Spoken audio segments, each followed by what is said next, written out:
Welcome, everybody. Thank you so much for coming to our first ever Tayo Youth Summit. My name is Joed Garbo. I am the fellowship supervisor who helped organize this youth summit alongside our youth fellows. So I'll pass it on to Mona to get us started. Thank you, Joed.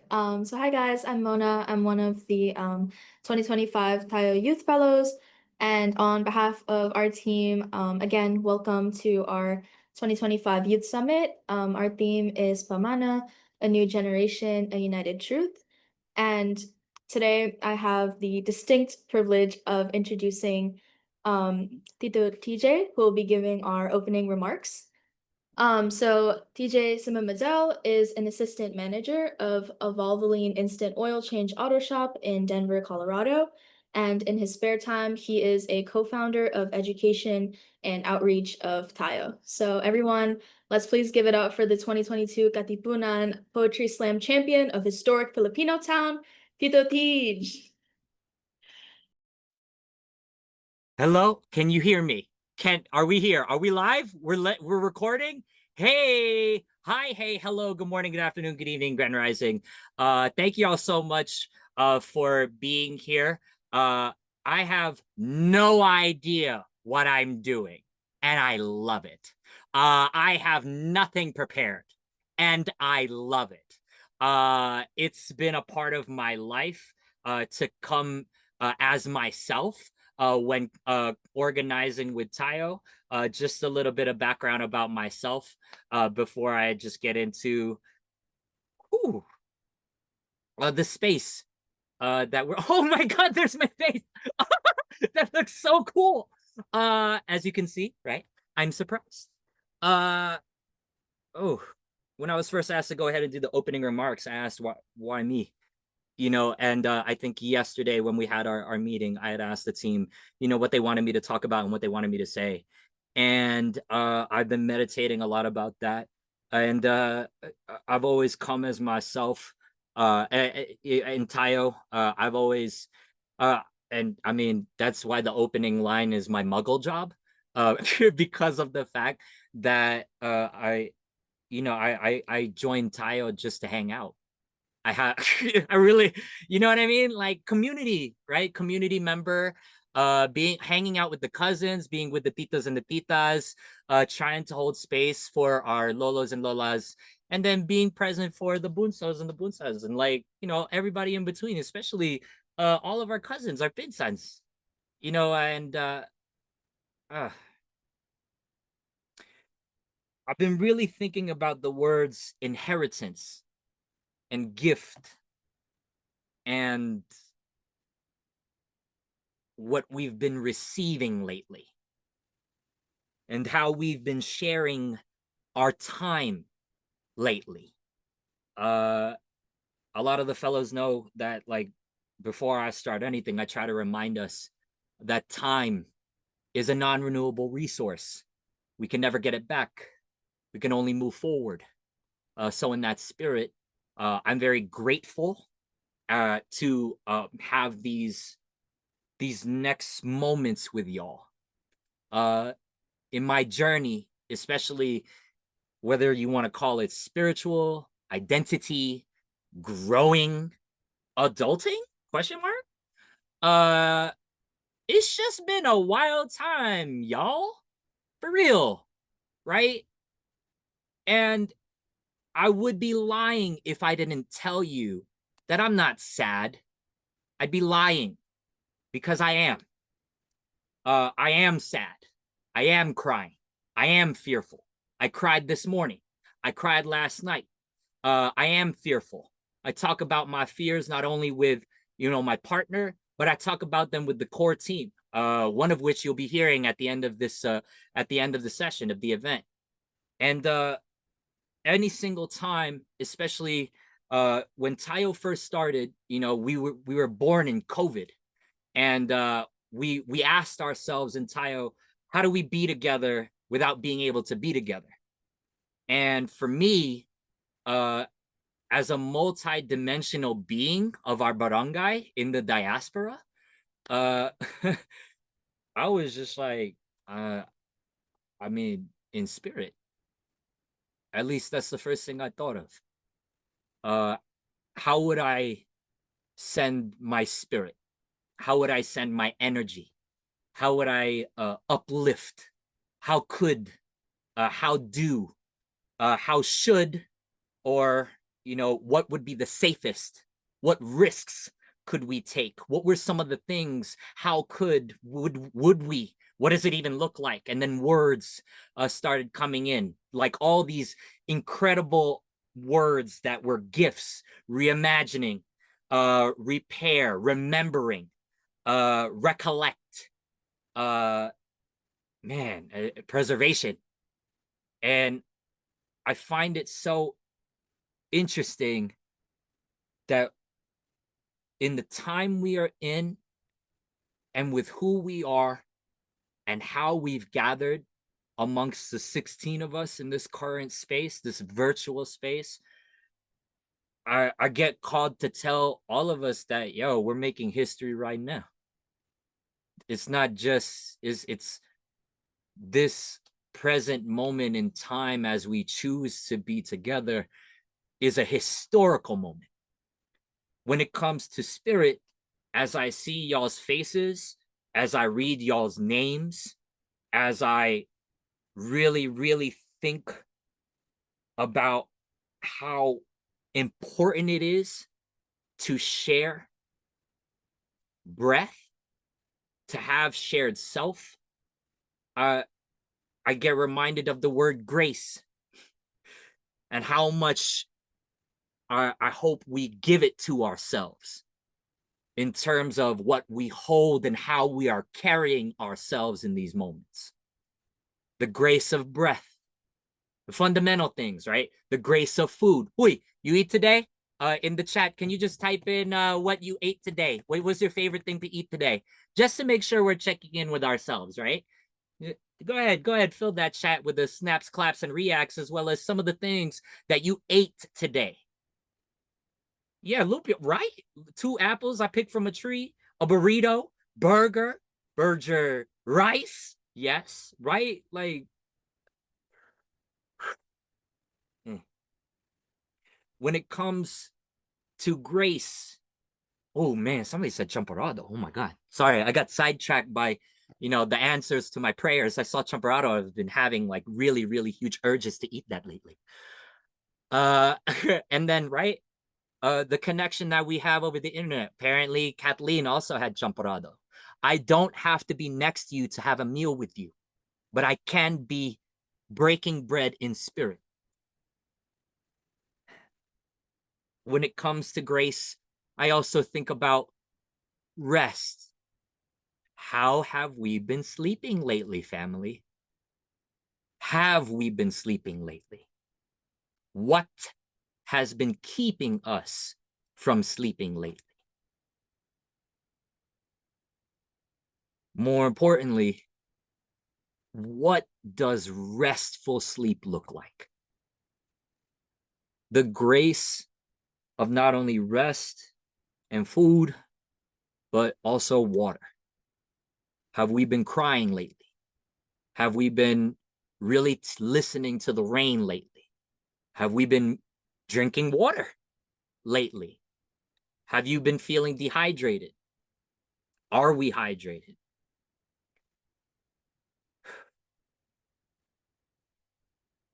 All of these things, for me,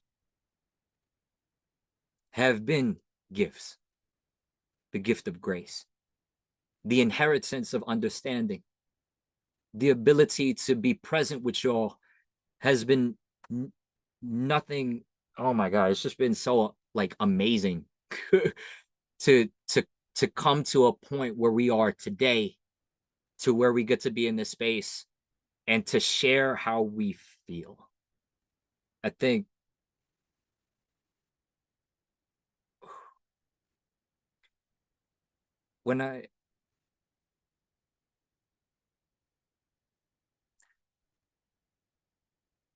the word that comes up is prayer and how they've been answered.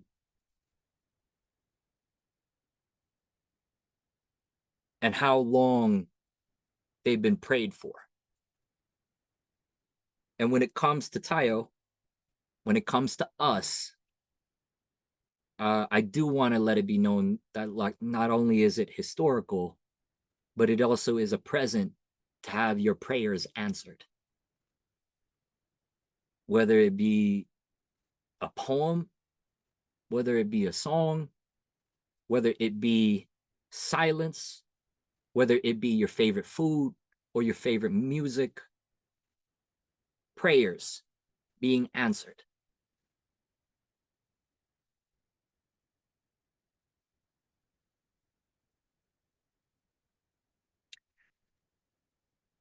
Breathing into the time that we've been spending over the past couple of months leading up to where we are today, to be able to go ahead and find it within ourselves to share how we've been seeing what's been happening and how important it is to go ahead and hold on to not only where we've been, not only where we are, but where are we going?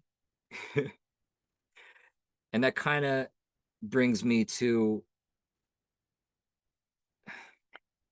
how I feel about seeing the words like opening remarks in my face. Like, that's wild. I it's wild because like I look at that picture and I remember the day of that picture. I remember who was around me. It was the core team, and we did a photo shoot, and everybody was in Filipiniana. Everybody was in the Barong Tagalog. Everybody was, you know, wearing what made them feel strong.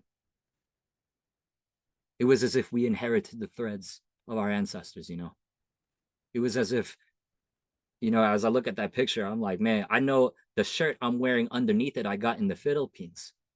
And I remember I got it on my very first trip when I went to the Philippines. And I got it, I gave it as a gift to myself, as a reminder to myself of like, you know, my threads, they also hold stories.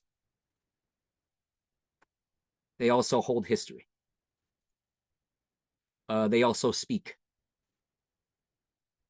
So my hope as y'all open up your hearts and minds to the space that we're about to share, that you not only think of Pamana, but more so feel it. I hope that y'all feel the gifts. For example, I hope all of you have water next to you, or you have something next to you. I hope all of you have some food, right? Meron ng pulutan, right? Like make sure you have, right? And I hope that we all give ourselves this gift of grace to sit back, relax, breathe, listen, and take in. Not only breathe out, but breathe in the time and the space that we are sharing in this moment. The kapwa that we've chosen to share with each other.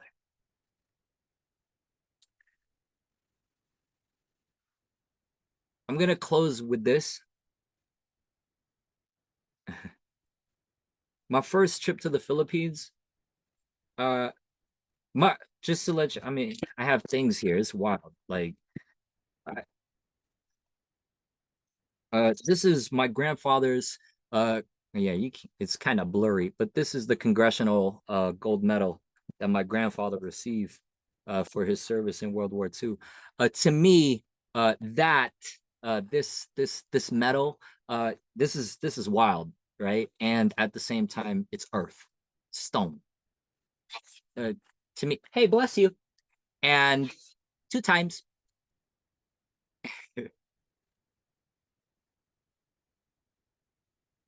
You know, just sidebar, when somebody sneezes, that means there's a spirit in the room. So We are joined by our ancestors. And it's one thing to hold on to, you know, a piece of history. But for me, when I went to the Philippines for the first time, I wanted to walk in the history. So I knew that my Colonel Armando Valles Medel, Armed Forces of the Philippines, he was in Corregidor. He was captured, and then he walked the Bataan Death March twice. And I had never had the honor of hearing his story, but when I went to the Philippines, I took it upon myself to not only go to Bataan, but to also go to Tarlac to see the spire and to put my fingers in the memorial of where my grandfather's name is. And that, to me, was the lengths that I needed to go in order to meet him where he was at. And it goes all the way back to the inception of Tayo. How do we be together without being together? How do we meet each other where we're at? How do we give the grace to ourselves? How do we find the grace? What is the journey? What is the march? What is the walk, the hike? What does it look like? What does it feel like? How, and more importantly, how am I going, and who am I going, and where am I going?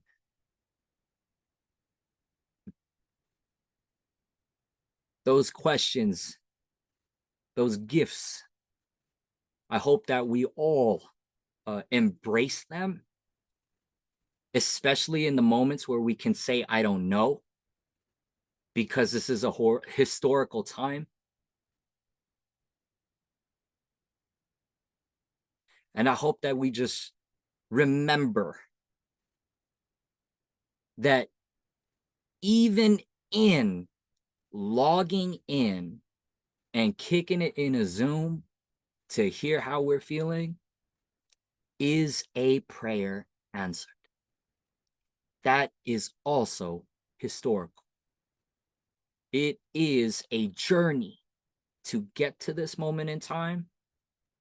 And even though I know that I am scared to move forward, what has always given me strength is the fact that I get to share my feelings with y'all. I don't feel alone in that when I see 18 people up in here.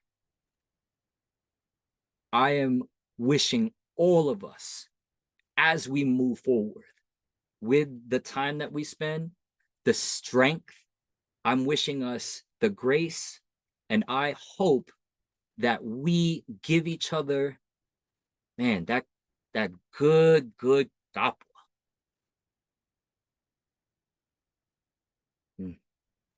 That our ancestors shared with themselves when they prayed these prayers. Thank you so much for allowing me to share my thoughts, and I look forward to hearing what it means to not only hold on to history, but what history that we can continue to make moving forward. Thank you so much. I hope, yeah, let's keep moving forward.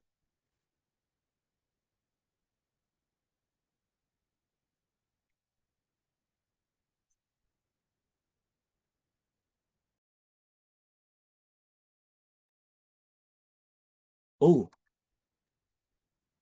where is Joed? Question. I'm looking, I have to introduce. Yes.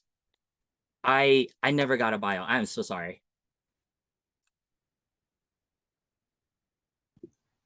That's okay. We're so excited to welcome our keynote speaker. She's a very distinguished author in the Filipino community. She is also an educator, and we are very grateful to have you here today.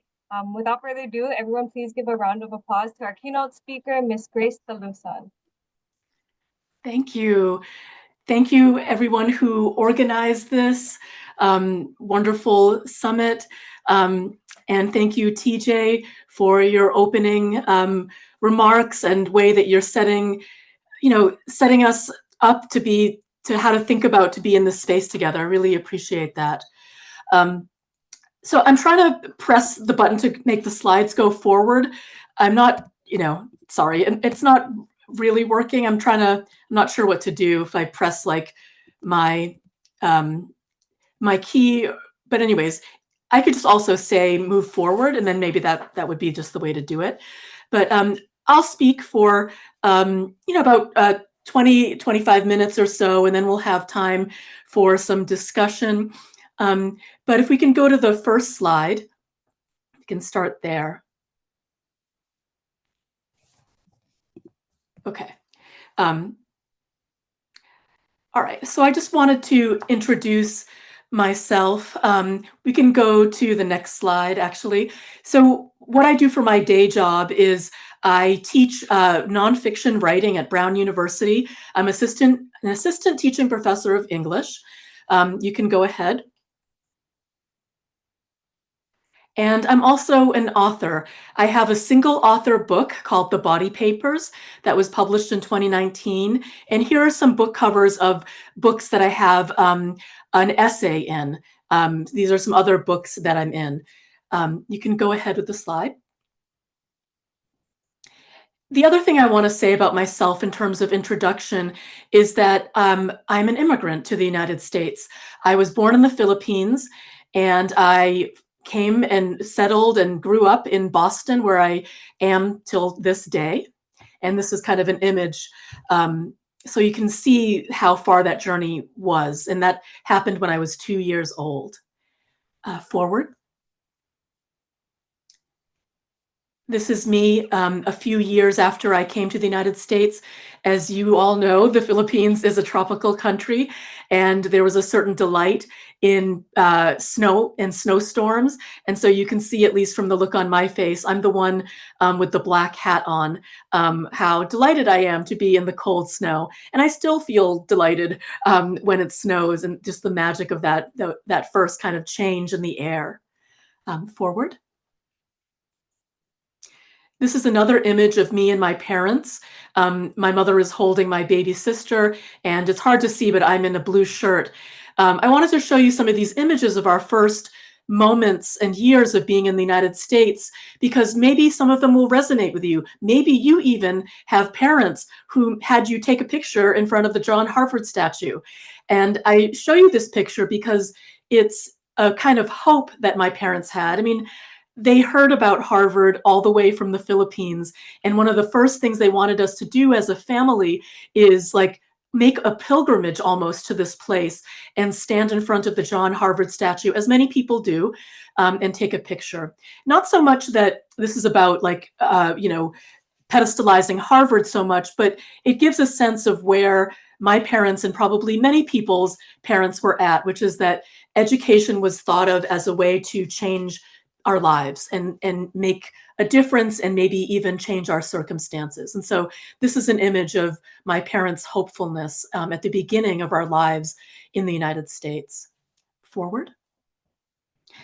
This is an image of me around that same time as well. I was probably 3 years old at this time, and my father caught me in the act of writing. I didn't know how to write or read. I didn't have very many words yet. I mean, I really was a toddler. I hadn't started school yet. But when I found this picture that my father took of me, it was significant because it's me pretending to write, or me engaging in this movement of moving my hand across paper at a really young age, even though I didn't have words yet. And I like putting that next to this image of my book, because I mean, it took a really long time from that little kid to publishing a book. And yet there's a way that I'm always trying to get back to that mindset of being that child making something. And whether you make art or not, or whether you want to write or not, I think trying to get back to this beginner's mind and getting yourself back into a position of openness and learning and being present in all the ways that children are, could be ways that we approach our work. So I'm always trying to get back to this place of being a kid when I'm doing my writing. And at the time, this was at a time when people were taking pictures with single lens cameras and with film. And so I think my father didn't own a camera. I mean, all of us can be image makers, like in a flash, right? But this is a time when he had to borrow a camera and then go through the process of like buying film and then paying for it to get developed. There was a lot more preciousness about it. And so it's even more stunning to me that he captured me in a moment where I was doing this, and he thought that it was important enough to take that picture. It's kind of a prescience that I appreciate now that I do writing and as a professional. Forward. So I thought about the themes. So that was my introduction, a little bit about myself, but I wanted to move quickly into the content and the themes of what we might think about tonight. Some of what we are tasked with thinking about is historical revisionism, disinformation. These are some themes that the Tayo Fellows have been thinking about and working on for a while. And I wanted to connect my keynote to and build on the work that they've already been doing about that. So I have various questions that I pose to all of you, rather than having this experience be one way where I'm just talking and you're listening. I wanted it to be a more active experience. And so I will pose questions directly to you, and I'd love for you to think about these questions. And if you want, you can write them down on a piece of paper, or you can write them on your phone, or maybe you can even type them in the chat. And we can build on your answers and what you discover. So I think about writing in all kinds of ways. And one of the ways that it's useful to use writing as a practice is as a form of discovery. It's to find out what you think. It's not thinking about writing as like, oh, people are going to judge me about this. I need to know what I'm going to say first, and then I write it. No. I would like you to just jump in and use writing as a process to find out. So I'm going to pose these questions to you as we start this going and thinking, which is, how do you know what you know? And if you are comfortable, you can think out loud in the chat and write down some of the responses to these questions. You can save them for later, that's fine too. But for those who feel ready, I would love to hear you think out loud and contribute, excuse me, to the chat. How do you know what you know?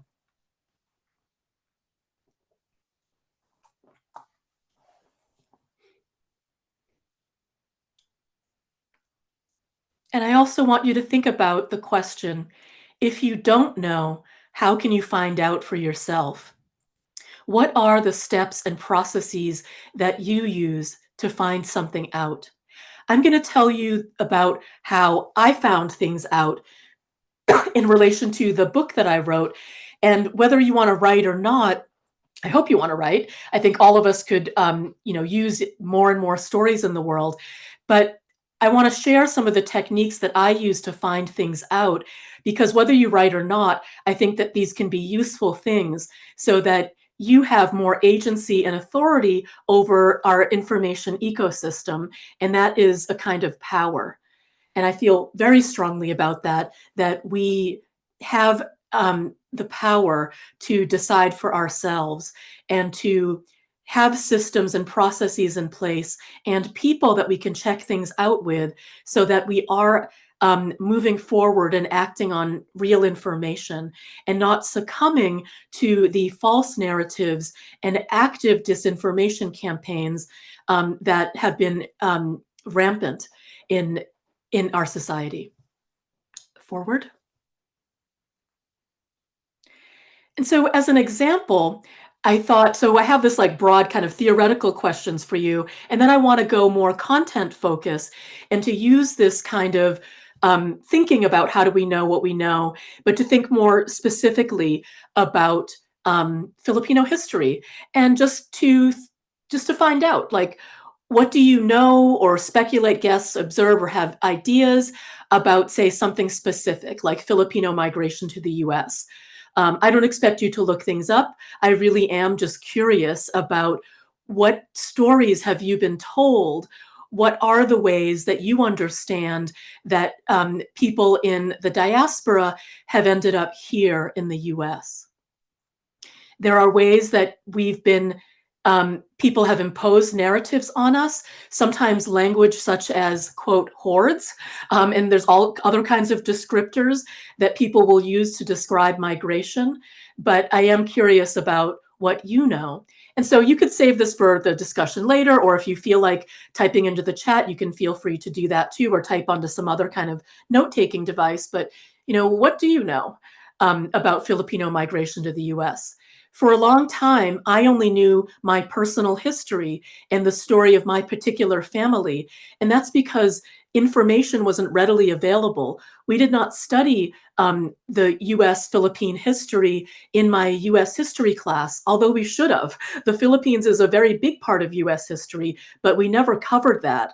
And so I didn't know about the interrelationships and the, colonial and neo-colonial ongoing relationships between the US and the Philippines.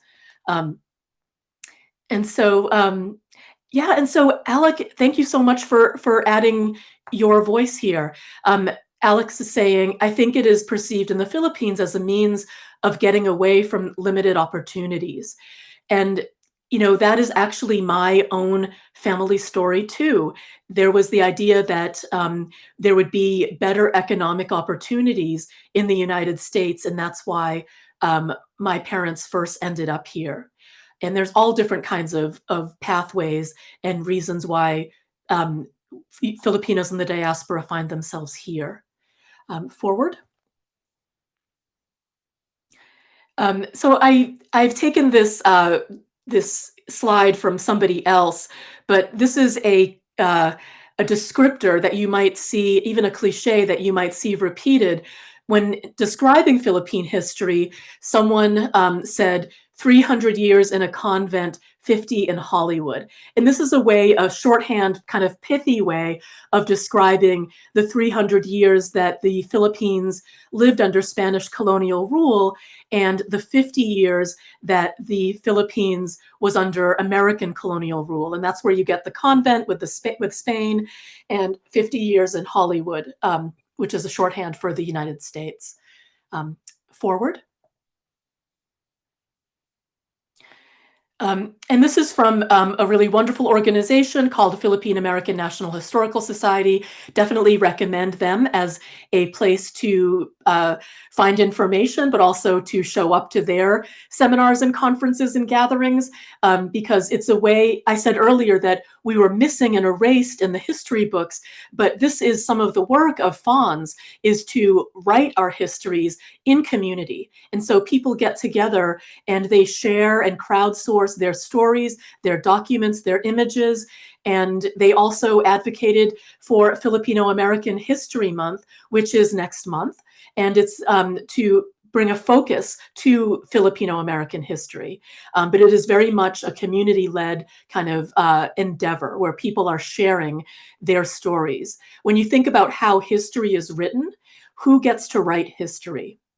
Usually it's people who have, quote unquote, won or been victorious in some way. But FONS's mission is to write our own histories. And I really encourage you to get involved and to contribute to that, because your history is our history. Forward. So one of the significant dates in Philippine history, Philippine US history, is 1898.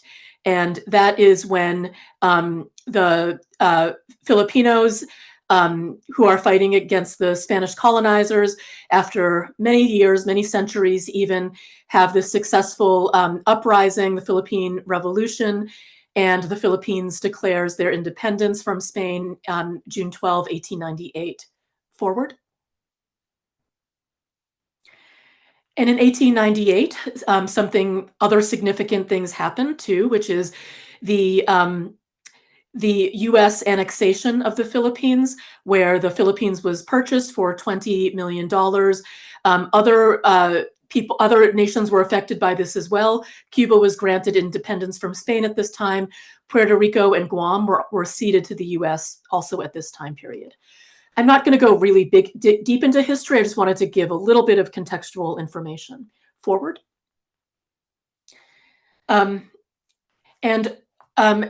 Also, what happens here is during this time period is that McKinley in 1898 issues the Benevolent Assimilation Proclamation, which outlines his colonial policies in the US. And you have the Philippine Republic's first president, Emilio Aguinaldo. But the United States refuses to recognize his government as a legitimate government. Forward. And this is a painting of the Battle of Manila Bay, which is where this turnover happens, where the Spanish colonizers go away and the US colonizers come in. Forward. I want to say that I'd asked you the question earlier about how do we know what we know. So some of how I learned about Philippine history and the relationship between the US is on my own. I sought out classes in college that I was able to take. I was going to college and I was going to grad school at UC Irvine, but I saw that there was a class on Philippine history that was happening at UCLA. So I drove myself to UCLA from Irvine that semester so that I could take this class. So there's ways that I had to initiate and put extra effort so that I could find out what I wanted to know, right? There's other ways that I would find out things, which is to follow my own curiosity. So what you're seeing here is a flag, which was adopted during the Aguinaldo insurrection. This is a flag that I saw in person. I took a picture of this flag, and I saw it in the archives of the Harvard Peabody Museum. And so one thing that you can do is to give yourself assignments or to follow your curiosity and to go see where it can take you, to see things for yourself. I don't know, like I didn't have an assignment from a magazine or anything to go do this. I just wanted to do it. I heard that there were these revolutionary flags in the collection, and I felt, within my right, which it is your right to go look at things in museums. That's why they're there, and in libraries too. And I said, can I come see the archive? Can I see what you have from the Philippines? And this was an astonishing thing that I saw. Forward. There were other examples of flags, revolutionary flags. Here's another example that I saw, and I took this picture. And what was so moving to me about it was how I thought about the hands that made this. You can't see it right now, but on the back of this material, it's like a curtain, right? So people are taking the materials they have in their home and they're sewing and making flags. I'm not an historian. I don't know the full history of it. I'm just telling you what I observed, which is another kind of knowing. And it's the beginning of knowing, which is to go find out. What are the ways that one can find out? You can go show up somewhere and ask questions and look and pay attention. And that's what I did here. And I felt so lucky to be able to see what someone had made in the Philippines over 100 years ago to express their revolutionary desire. They didn't accept what was happening just passively. No, they were expressing like, we want to show that we want to be a country. And if you can see later hints of this revolutionary flag in the contemporary flag of the Philippines. But this is a hand-drawn sun and face. Forward. This is like me there at the archive looking at it. I didn't touch it. The archivist is the one putting their hands on it. You have to be pretty careful when you're looking at the primary source materials. You want them to be available for future generations to come and see. But if you get curious, there are Philippine objects in various museums and libraries all over this country. What are they there for? Go find them and look at them and see for yourself. And then maybe you'll find out something that you need to find out. but it is our right to look at these objects and ask questions. Forward. And that is the verso side. And this is me at the, that's the other side. So you can see it's like a curtain or something. And so the other thing that happened when I went there, I saw these items with, at Harvard with Lady Eileen Orsal, who is teaching the Tagalog courses at Harvard for the first time in the university's 400-year history. So she is making history herself as well. And so you have history, and then there's people who are making history. As TJ said earlier, we are also making history in this gathering. Forward.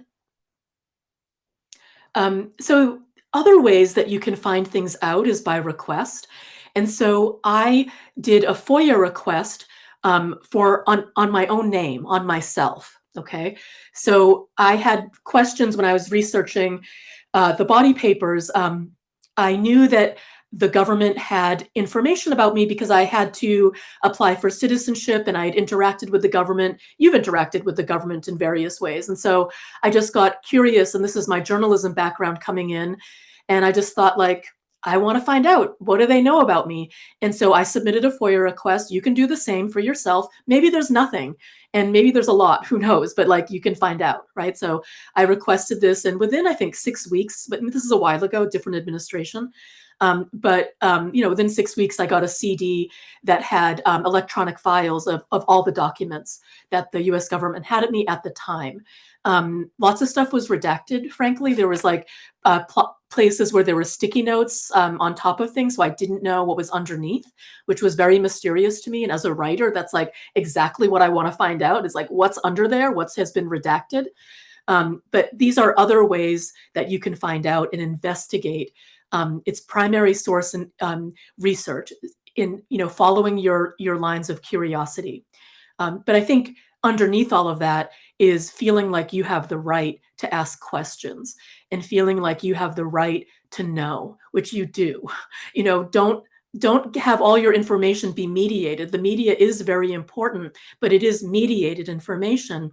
You can take some of the tools that media workers and journalists use, and you can ask questions, and you can find out through journalistic processes and research processes, and to find out for yourself so that it's not mediated. And you show up, like I showed up and looked at the flag, right?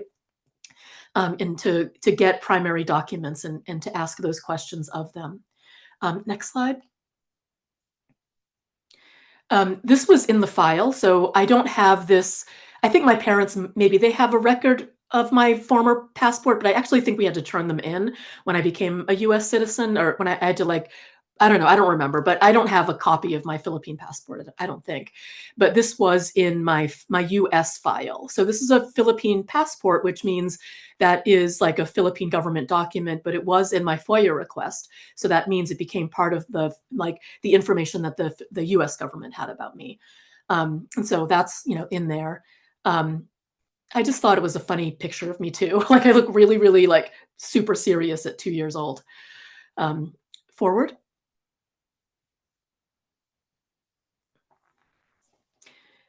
This was another piece of paper that was, I know everything is electronic now, but there were little pieces of paper that were incredibly meaningful. Like, this is my way that I can pass from one border to another.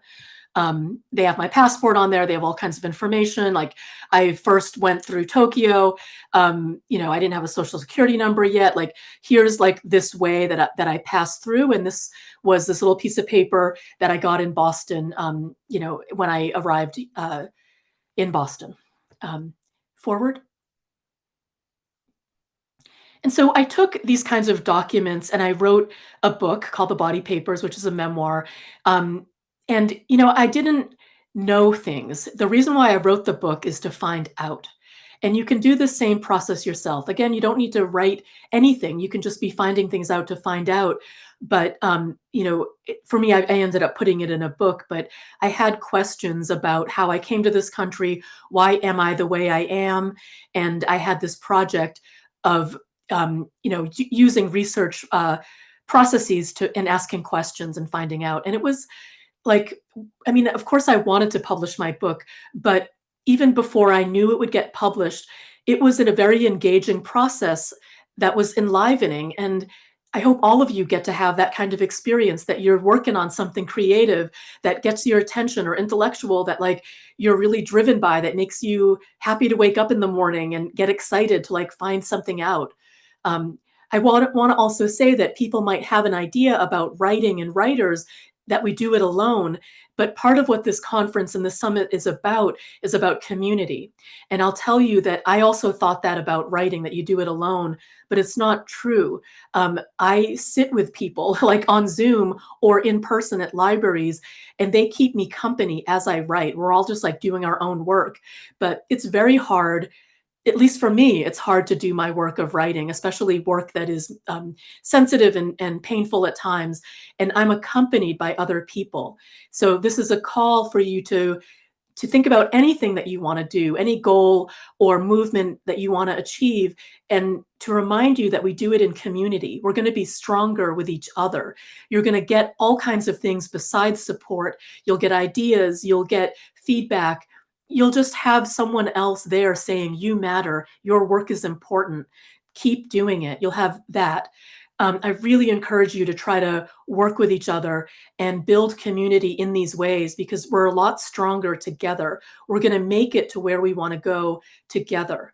And I want to reiterate that. And that is like some of the goals of this.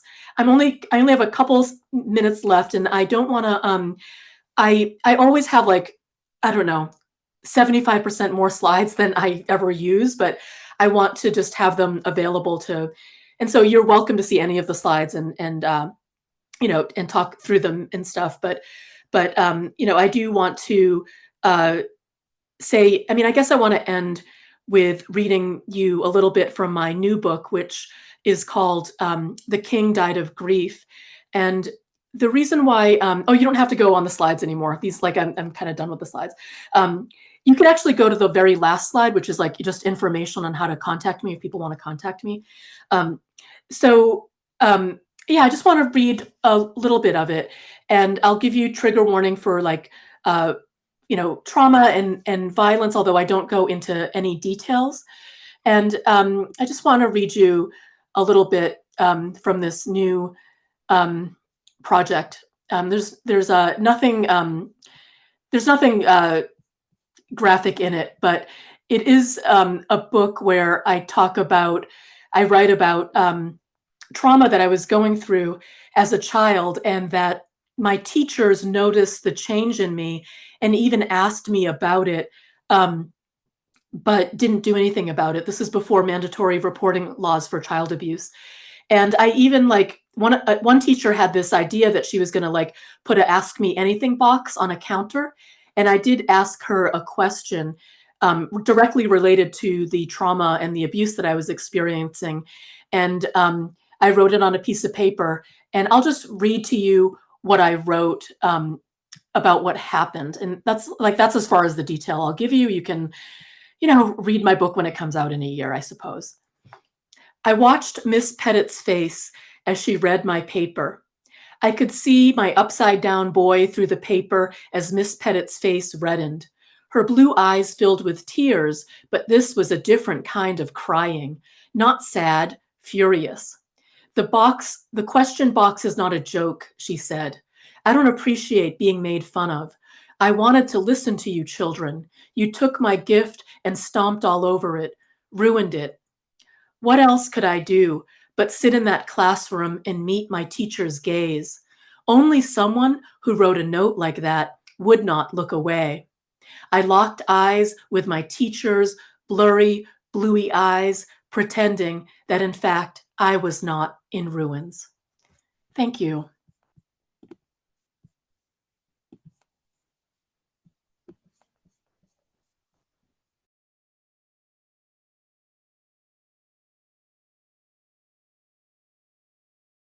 Well, give it up for Mr. Lusan. Thank you so much for sharing, your story, your passion for it. And I know we wanted to have time for Q&A, but we will have an open forum. So I will save my questions for then. And for now, I think we will move into the speaker and youth panel discussion.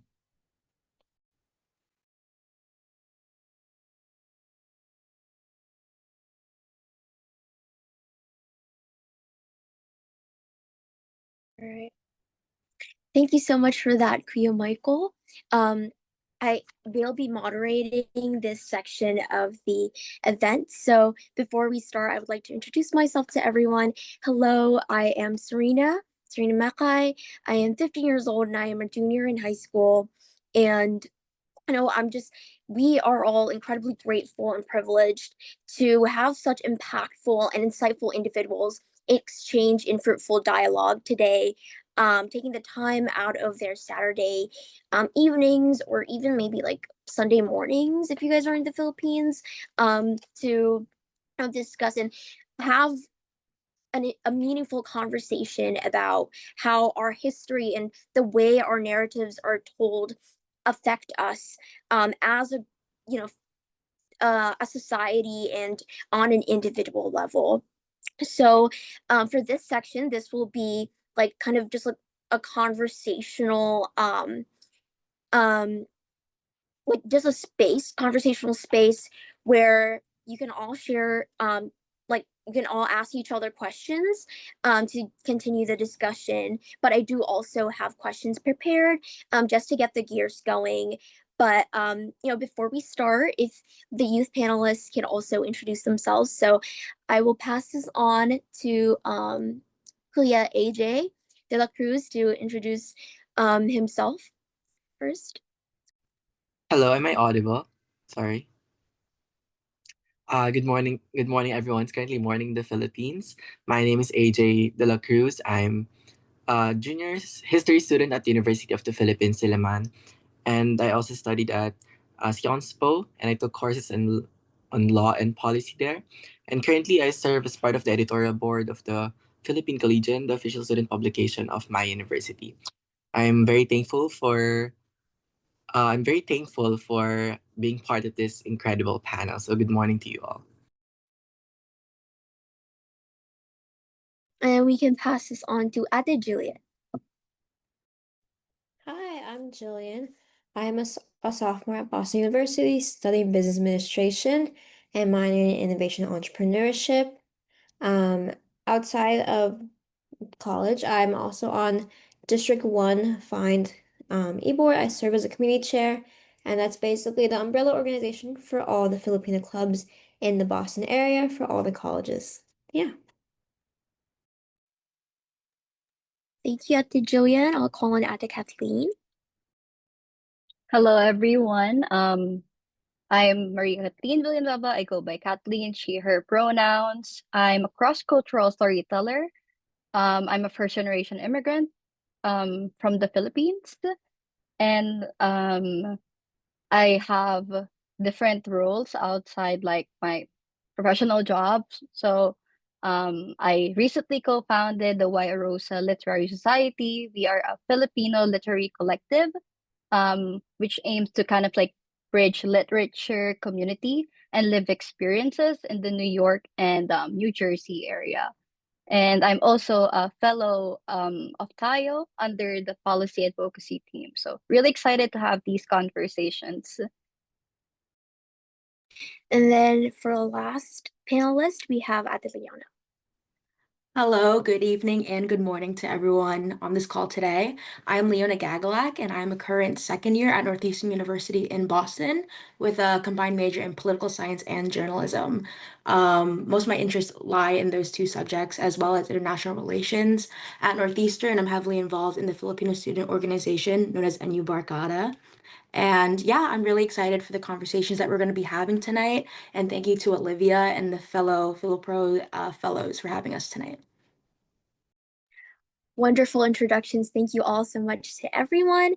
So I guess to start this conversation, seeing as we all hail from different generations and each and every one of us hail from different diverse backgrounds, but we know that what unites us all in this room today is our heritage as Filipinos.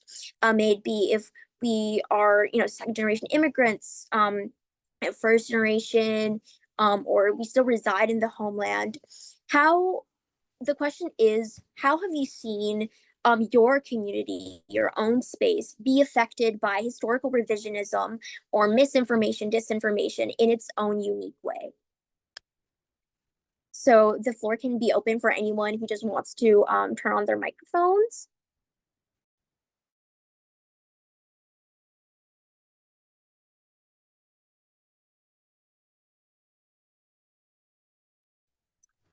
Can I take this question?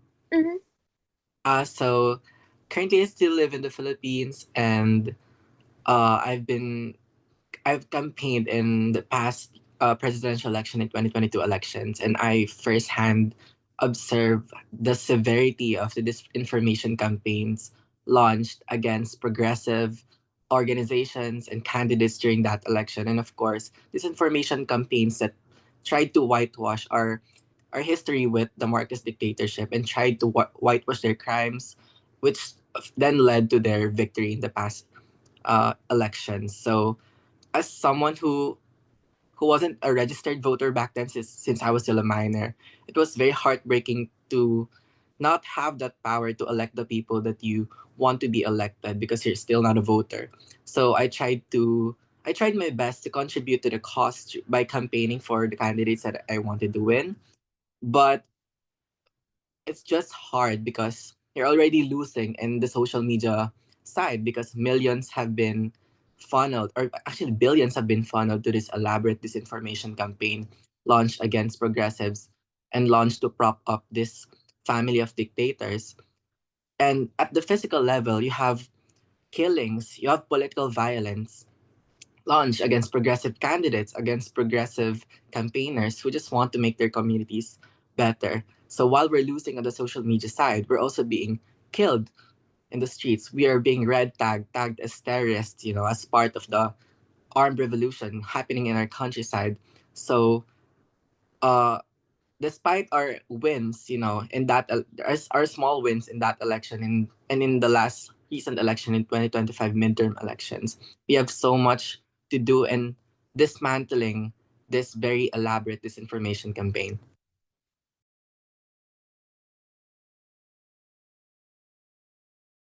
Thank you so much for that, Kuya Allen. So I just wanted to ask, like, if any of the other panelists had some additional insight that they wanted to share for that question.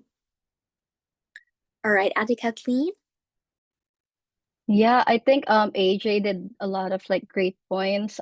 For me, like I work in the intersection of like marketing, communications, and also I studied foreign affairs back in college. So I see like how a very powerful example of historical information, I mean misinformation or disinformation in the Philippines right now, is like how it is how they use like social media as a way to kind of like some like information they kind of like manipulate like the nation's collective memory. So the narratives that I see often in social media are just like rewriting the past, but also shaping our recent history to influence our current political debates. So I always follow news outlets in the Philippines, and they in the comments I read like buti pa nung time ni the President Duterte mababa ang crime rates, and in English that means it was better during Duterte's presidential administration because the crime rates were low. And this is not just a false statistic, but it's also a form of historical revisionism that frames the war on drugs as a successful campaign for public safety, completely ignoring the thousands of extrajudicial killings that has been made during his time. So I pointed out this narrative because it's so strong that it is being used to kind of like frame the President Duterte as a victim of his crimes against humanity case in the International Criminal Court, and not a perpetrator. And because of that, like this impacts how communities that feel left behind or unsafe, that narrative that promises a simple solution and a return to order. And I think with social media, these AI edits, with short form content, people who have not much, I would say, background on history and access on information could really get um, misinformed, but at the same time feel powerless to kind of like speak on certain things that's happening in the Philippines.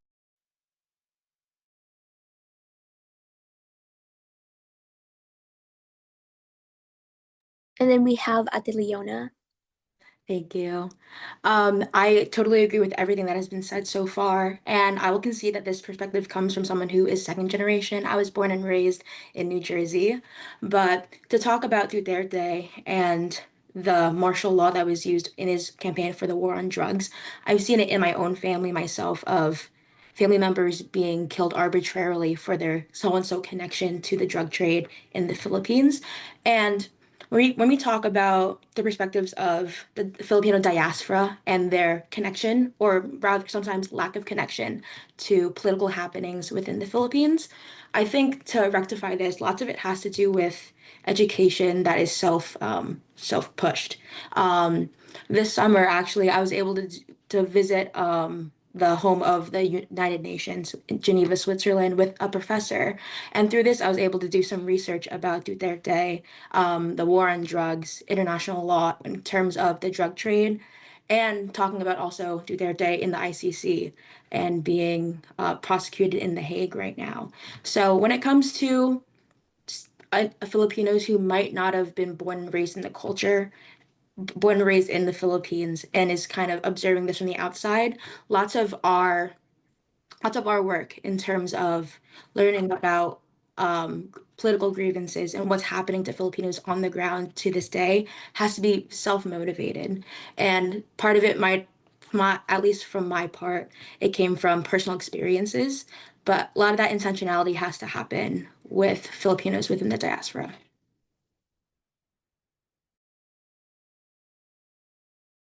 Right, thank you all so much to our wonderful panelists. And just to give some space for Ms. Grace Talusan to kind of share her insight in on this conversation.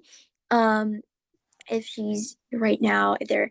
Hi, Ms. Grace. Would you like to share anything to add on to their discussions? I mean, I really was just wanting to listen to them because I had, I was speaking and I was like, oh no, I want to make space for all of you to and hear what you have to say.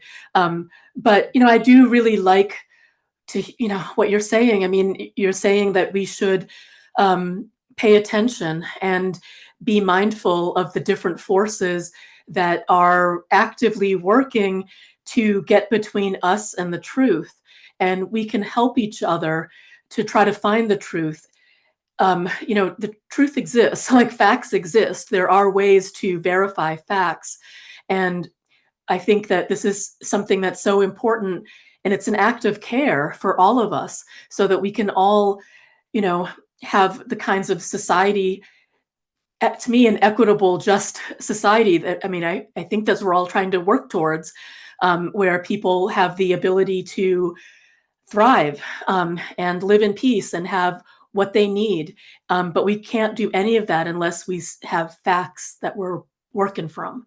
And so whatever way that we can support each other in having, correct information so that we can base our decisions and voting and campaigns from there, I think it's incredibly important. And to actively work against disinformation and to interrupt those processes, because they're, to me, like cynical and really nefarious. Thank you. Thank you so much, everyone, for sharing your insights. It's honestly a privilege to be here right now moderating this conversation.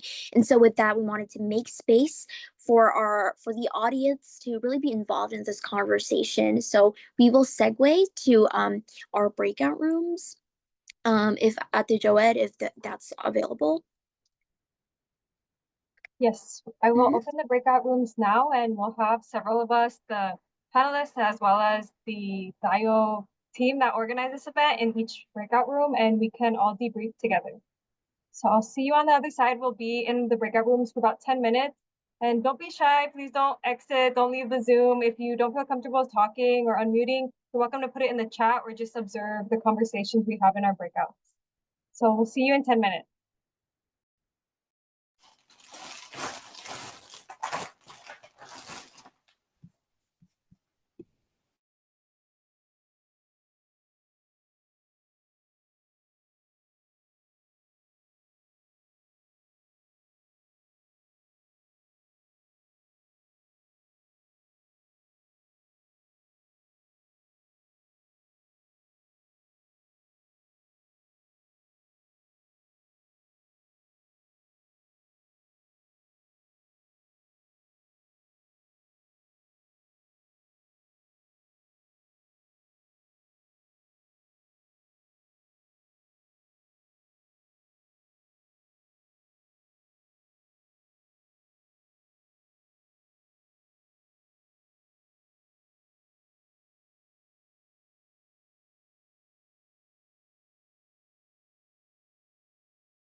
recorded.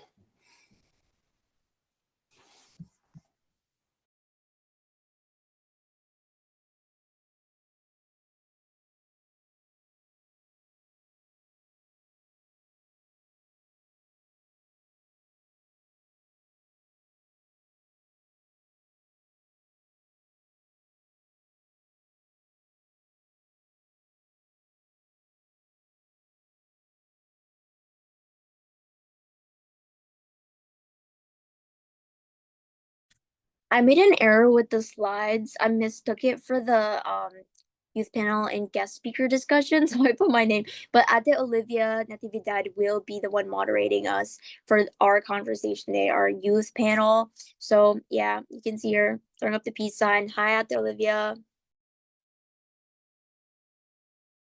Hi, so yes, I will be moderating this section. As I said Ate Sarina. Anak Sarina has previously said, don't feel scared to speak. Obviously, we also have the chat open, and for this section, we will. Oh, sorry, guys, I had a little brain fog right there. Um, we will be talking about like uh more questions, and let me just get these questions that are kind of for the youth panelists, but as before, everybody as well. So if you feel inclined to speak, please raise your hand so we don't trample over each other and acknowledge each other. So I'm just gonna begin with uh another question. So uh I'd like to ask, how do you guys, as individuals, continue to preserve your Filipino culture while also breaking generations of disinformation? So this is slightly different than Anaxarina's question, because we want to hear, not just me, your personal experience of being Filipino wherever you are. So whether you're back home in the Philippines in the morning, thank you, Kuya AJ, or here on the East Coast where I am, like late at night, or in SoCal, we want to hear how you're maintaining your Filipino culture wherever you are.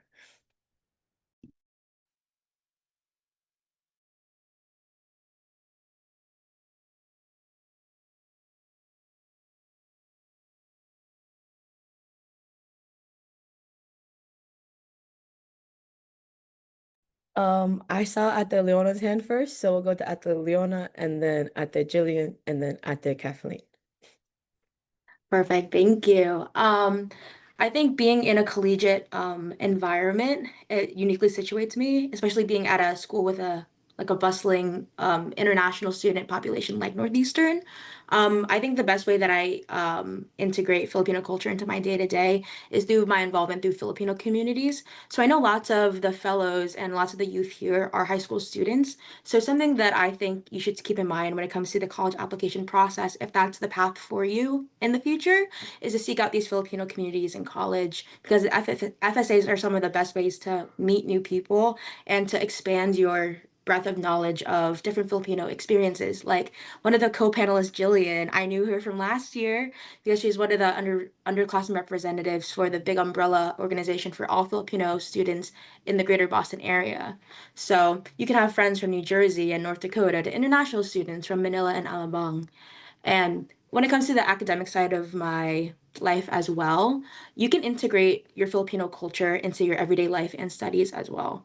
Just because it truly is intersectional with different studies and and yeah, because you being present in a room as a Filipino can mean a lot, especially you can be your ancestors' wildest dreams by being in these spaces that even like decades ago they were not allowed to be in. So that's how I integrate being Filipino into my life. Thank you, Ate Leona, for your very insightful words. We're gonna hand the mic over now to Ate Jillian. Yeah, thank you. So, growing up, I went to a Filipino camp actually, in New Jersey for about 12 years. So I've been going since 2013. Started off as a camper, and it basically is a week-long camp. Every summer, there's classes for language, cooking, music, dancing. So we did tinikling every year. We did candle dances, bench dances. We learned how to cook a lot of Filipino foods. And I went from being a camper for most of my childhood and then going up to being a volunteer and then serving as the head volunteer actually for the past 2 years. So I've been responsible for a lot of the younger high schoolers who became fresh new volunteers and like teaching them exactly how to not only engage themselves in Filipino culture, but also how to engage the younger campers. And I think having that growing up, especially living in a predominantly white area of New Jersey, let alone within the United States, was really, really important to me because I felt a lot more in touch with the language because, again, I was learning it every single year. And especially the dances, that was something that was more tangible for me to take away from the camp because I could remember it, I could show other people, and I think that that was one of the biggest things that translated to me coming to college. As Leona mentioned, we knew each other from last year from one of the events that had a lot of the schools within the greater Boston area, and that's where we met.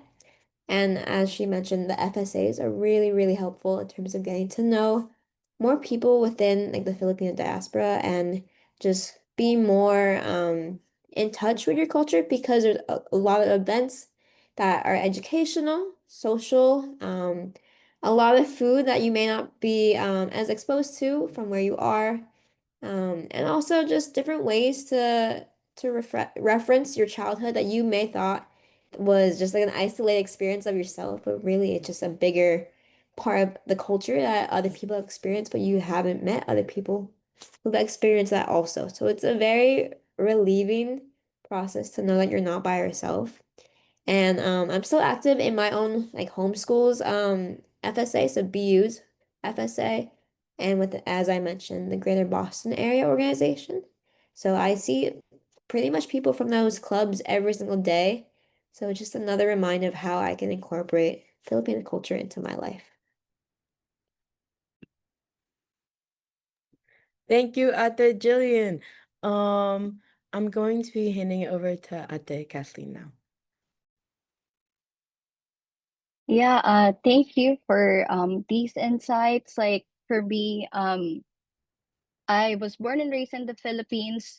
So when I moved here to America, I always felt a deep responsibility to be a flag bearer for our culture. But I feel like for me, like my journey, my immigration journey, has also taught me that celebrating our traditions, that also means culture, but also it also means being Filipino is navigating the politics and the hard conversations that come with my identity and my privilege within the diaspora. So for me, like I was in like suburban Virginia, and I my undergraduate is at UVA, University of Virginia, and there's Filipino spaces, but I feel like on those spaces sometimes I feel I don't quite fit in for some reason. So what I learned is it's okay to disrupt and kind of like create your own space. So for me, I found myself in a multicultural Greek organization, and although I am the only Filipino in my multicultural Greek sorority, I kind of like shared our culture in a way that we talk about hard conversations, we do like exchange gifts and just other, I would say, things related to being a Filipino. But currently I moved to the New Jersey area and I co-founded a literary society. And we kind of like created that because we love our culture, our Filipino culture, because I feel like Filipino culture is so rich with history and lived experiences preserved in our literature.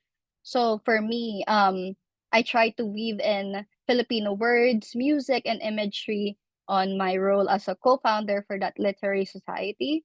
But I feel like the deeper work goes to our core belief that Filipinos have an innate connection with fighting back and being revolutionaries.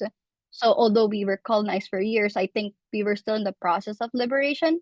And I think as Filipinos in the diaspora, it is our duty to also like do kind of like push for liberation in our own communities. So for us, we organize kwentuhans or storytelling circles inspired by the way our titas and titos share stories.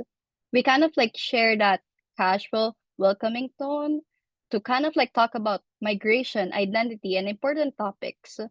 So I think that is like how advocating for the diaspora come in full circle. And in a melting pot like New York City, the diaspora is not just one thing. Like people who identify as Filipinos bring different live experiences, and facilitators or we as a community member have to be mindful, because I think being a flag bearer of Filipino culture also means being welcoming, being kind of like open-minded to kind of like hear people from different perspectives, because as we think about the word kind of like pamana, inheritance, we're kind of like bringing something from our families, or our own migrations or families migration, but it is also how you create history in your own way. Thank you so much, Ate Kathleen. Everyone also check the chat because we gave a link to her Filipino Literary Society. I see you, Kuya Alec, and thank you so much for participating in the conversation. However, I will be passing it to Kuya AJ first, as he is a panelist, but we'll be right back to you. You get first priority. So yeah, those were amazing insights. And I also had the opportunity to live abroad for a while. And while I was there, I took that as an opportunity to really expose, my professors and my classmates with my experiences, as a Filipino. So most of the papers I wrote, most of the my recitations with regards to our readings, where I tried to relate them all back to my identity, to just help them, you know, get immersed as well to what my culture is and what my experience is, especially my negative experiences, with colonization, with the patriarchy. And actually in the Philippines, guys, we have a very vibrant film and music scene, but there's still a lot of Filipinos who don't view our own culture, our own cultural capital, as in the same standard as those in the West. They still view Western movies or even East Asian movies and music as better than ours. But just listening to our own music, like especially to you guys, I recommend listening to our own boy bands, our own girl groups. We have great people, with great talent. I also recommend watching movies, Filipino movies. And a lot of Filipinos would say that our movies are corny, but try to get into the in the scene. And there's a lot of gems in our culture, in our music, in our literature, as Kathleen said, in our film scene. So yeah, in those little ways of consuming that media and trying to engage with that media critically, we can help, live our culture wherever we are. Thank you so much, Kuya AJ. I agree. I just texted in the chat, Binny and SB19. Guys, give them a listen. Banger music. And now I'll be handing it to Kuya Alec. Yeah, so hello everyone. For me, lumaki din ako sa Pilipinas. I grew up in the Philippines too. For 12 years. I only went here for college, actually. So my perspective on like college or education itself came from the Philippines. And as a political science and human rights major, many of the concepts, theories, or like lessons we learned, I always drew it back to how can I apply this in the Philippines? Like, aning pananaw nito sa Pilipinas? And uh, I write a lot of papers, a lot of research, and if they're giving me a chance to do my own topic, I always say I wanted to make about the Philippines. So in political science, it's a lot about criticizing the government or exposing the gaps in the political institutions there. In my human rights, I really talk about a lot. We do a lot of engagement or what it means to have fruitful engagement. And if I relate it to the Philippines, it's like doing what are the toxic Filipino traits that we have, especially when engaging in dialogue, both political but also social. I think we all know the Philippines is very or Catholic centered and very enclosed to more liberal or free ideas. And it can be good in a sense of religion, but bad in a sense that we're not socially progressing and representing others. And I've made a large bulk of that, and I will continue to as a junior right now in college. And yeah, and I also do see, so yeah, in relation to what Kuya AJ was saying, like uh there's a lot of Filipino media and Filipino culture that is not as represented in the Philippines itself. Personally, when I moved to the US, I've only since valued the Filipino language and songs, media when I was already here. But when I was in the Philippines, I was more exposed to, uplifting Western standard or East Asian standard like Korea, K-pop, K-dramas. But I feel like being in another country, you have more of like that more sense of responsibility or pride to show that this is my culture, this is how I want to represent it. And I feel like in the Philippines itself, like it's such a different world where you uplift other cultures other than your own. So, yeah. Okay, thank you so much, Kuya Alec, for sharing your input. I think we're gonna move on to another question. And it's kind of slightly similar to what we've been asking, but conversation is the main. That is my mama. Mama, wait, mama, I'm on a call. Mama, I'm on. Okay, mama, be quiet for the next 5 or 10. Mama, please. Okay. Sorry, can you tell she's Filipino? She's so excited to be here. Um, oh no, I lost my question. This is actually a question that I'm very interested in finding. Mama, please stop. And finding the answer to. It is Family Filipino time indeed, Tito TJ. It's where do you guys find credible information? How would you encourage you to go about finding? I'm sorry, I'm gonna stop my sentence for a second. Can you hear that, Rice? How do you go about finding credible information, particularly about Filipino culture? Because as we were saying earlier, a lot of the responsibility falls on our own shoulders to educate ourselves and everybody. And also as Kuya Alec and Kuya AJ were saying, oh, and also Ate Kathleen, when you go to another country, you feel the need to really show your own culture and like take on that responsibility yourself. Someone who's Filipino American, film like second generation. Uh, I have to educate myself a lot because the US education system doesn't really recognize Filipino history that much. So I'm really interested in seeing what sources you guys use to educate yourself. And once again, raise hands if you'd like to speak.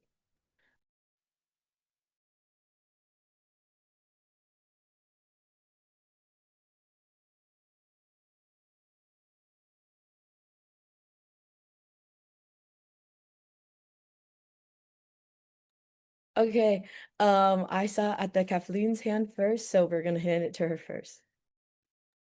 Yeah, I can start it off. So for me, like I feel like I grew up within the digital age, and I've seen like with social media, news moves at the speed of light. And during moments such as like national elections, both here in the States and in the Philippines, you could feel like your social media kind of like FYP, like shaking with all misinformation and misleading kind of like comments. It's like online trolls and like fake headlines overtake that blurred space between what is the fact and kind of like what people kind of like made up. So for me, I've had like a strong set of chains that I think really helps me to kind of like not get swept away by like chaos and like noise from social media. So, first for news, like I've learned to kind of like bypass the noise and go straight to a handful of media agencies I trust. So for everything happening in the Philippines, I usually follow Rappler and social media. They're really good at like coverage and being accountable as journalists. And for everything happening in the States and globally, I follow like the New York Times. And I say these are kind of like chains that are so strong because these are like forged by journalists who do the hard work of like fact checking and verifying every piece of information before it goes out in the public, before it goes out in like social media. They kind of like do the heavy lifting for me so I can feel confident in what I'm reading. So for history, for that, I usually follow a handful of like academics and historians, for example, like Dr. Kevin Nadal for Filipino American history and Dr. Ambet Ocampo in the Philippines. They have a strong social media presence, but they're really good in making like these history or certain policies kind of like more accessible in terms of language. So yeah, I think basically like kind of like have a strong set of like people that you kind of like trust who has like I would say cred cred credible like experiences and kind of like really looking into facts and kind of like not being afraid to be kind of like I would say pointing out certain news or certain people that are not kind of like off the radar. And I think just like a bit of a promo, I'm also a Tayo fellow under the policy advocacy team. Tayo has a lot of like resources and explainers, some in Filipino and English, and they have explainers on important topics such as like Philippine politics and immigration. So Tayo does a lot of wonderful work on that. So feel free to check it out. Thank you so much, Ate Kathleen. I'm gonna actually say this for all of the panelists and also any of the participants. Please put your organizations or news outlets that you look to in the chat so that we could also use them as well. Next, I'm gonna be handing it over to Kuya Alec. Uh, Yeah. To be honest, I follow a lot of news and media outlets, so I can't name one, but I will say, like when I see something or like a headline, I don't rely on one source. I usually wait for it to mobilize more until it becomes actually accurate. I feel and I think that's like something that's like everyone should be doing anyway. Na no, the first thing that you see may not, it can be true, but it may lack information. So if you continue, and I know like a lot of media outlets, they're very fast in producing these news. So you can know when it's legitimate information when a lot of credible sources such as Rappler, ABS, when they post these informations already. And I think it's more on discerning like just which information comes first, because sometimes there's also updates on those specific cases or issues. And yeah, I think I will say though, like one of the ways that like information is being spread is on TikTok. And I feel like it's a very visual or video based outlet, but it's also not like the most cleanest way to spread information. It's still very prone to misinformation, but it's a mixture of like a lot of people would post there, also news outlets, but also those who are not as credible. And it's very video based. You don't see who would post, you see what they post. So I think like, I think TikTok is really offering like a new way to understand information. And yeah, I that's kind of like what I see as like my media digest right now. I love how we're acknowledging the importance of social media, especially for this newer generation. I think many people look to social media for their news, so it is important that we also look for credible social media sources as well as proper news outlets and organizations. With that very insightful input, I'd like to hand it over to Ate Jillian. Yeah, so when it comes to finding credible sources, I think the biggest thing, especially because we are in such a digital age, is digital literacy. And once you have a source or like a piece of information, trying to really divulge into who the source is, any biases, and then just like general background, so you know exactly who's writing that and if that information is really accurate, and just getting used to doing that with any source of material that you read, especially when it comes to news and real world news. And also, as Kuya Alec mentioned, the first thing that you see is It can be true, but it often lacks information because that news outlet is often trying to get something out there within a timely manner, and they may put something out before they get the full scope of the situation. I know that often happens like breaking news and big events.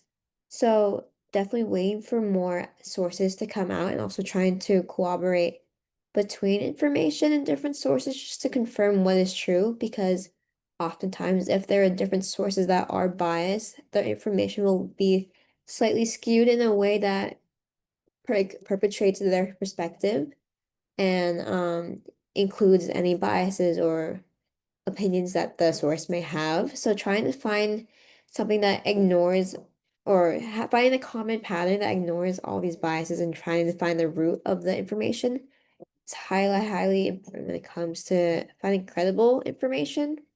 And also, once you go through the process a lot, you can determine definitely a lot of sources in which you can trust them and know that they're reliable. I go through a good couple different sources, so it's hard to pinpoint exact ones, but just trying to be more vigilant about and what you see on the internet, because a lot of times spreading misinformation is very, very easy, but it's easier to parse through all that when you have knowledge of what to look out for. Yeah. Thank you so much, Ate Jillian, for your input. I'm gonna be handing it to Kuya AJ now. So yeah, I agree with what you guys said about really being discerning about the sources that we use. But I personally recommend, as someone from the alternative media scene, I recommend you guys to go beyond, the mainstream media in the Philippines, like Philstar, Inquirer, Manila Times, which are, of course, which are funded by a lot of media corporations and billionaires. So I would like to recommend getting your sources from alternative media outfits like mine. I would just put my publication out there, the Philippine Collegian. We are the official student publication of my university. We don't get paid a lot, but we try to do the job. We try to go on the ground in different communities in the Philippines to get their stories out there. These are stories that are usually not covered by the mainstream media. So I recommend you guys to take a look at it. There are also a lot of other alternative outlets out there like Bulatlat, uh, Pinoy Weekly, Manila Today, and other community outlets scattered in different islands of the Philippines that are not paid a lot. They're usually targeted by the government for exposing gaps in governance because not all services by the government are being delivered on the ground. So these journalists help in exposing, the lack of services, the violence that are committed in the countryside, and they get killed and red tagged for it.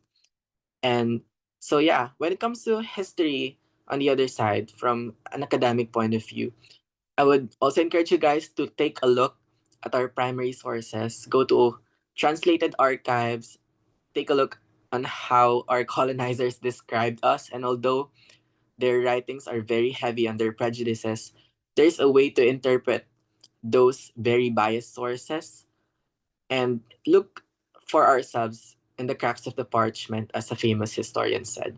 So while these sources are very biased against us, they would negatively talk about how we were running around our villages naked, how we used to drink a lot of alcohol, how we had this elaborate feasts.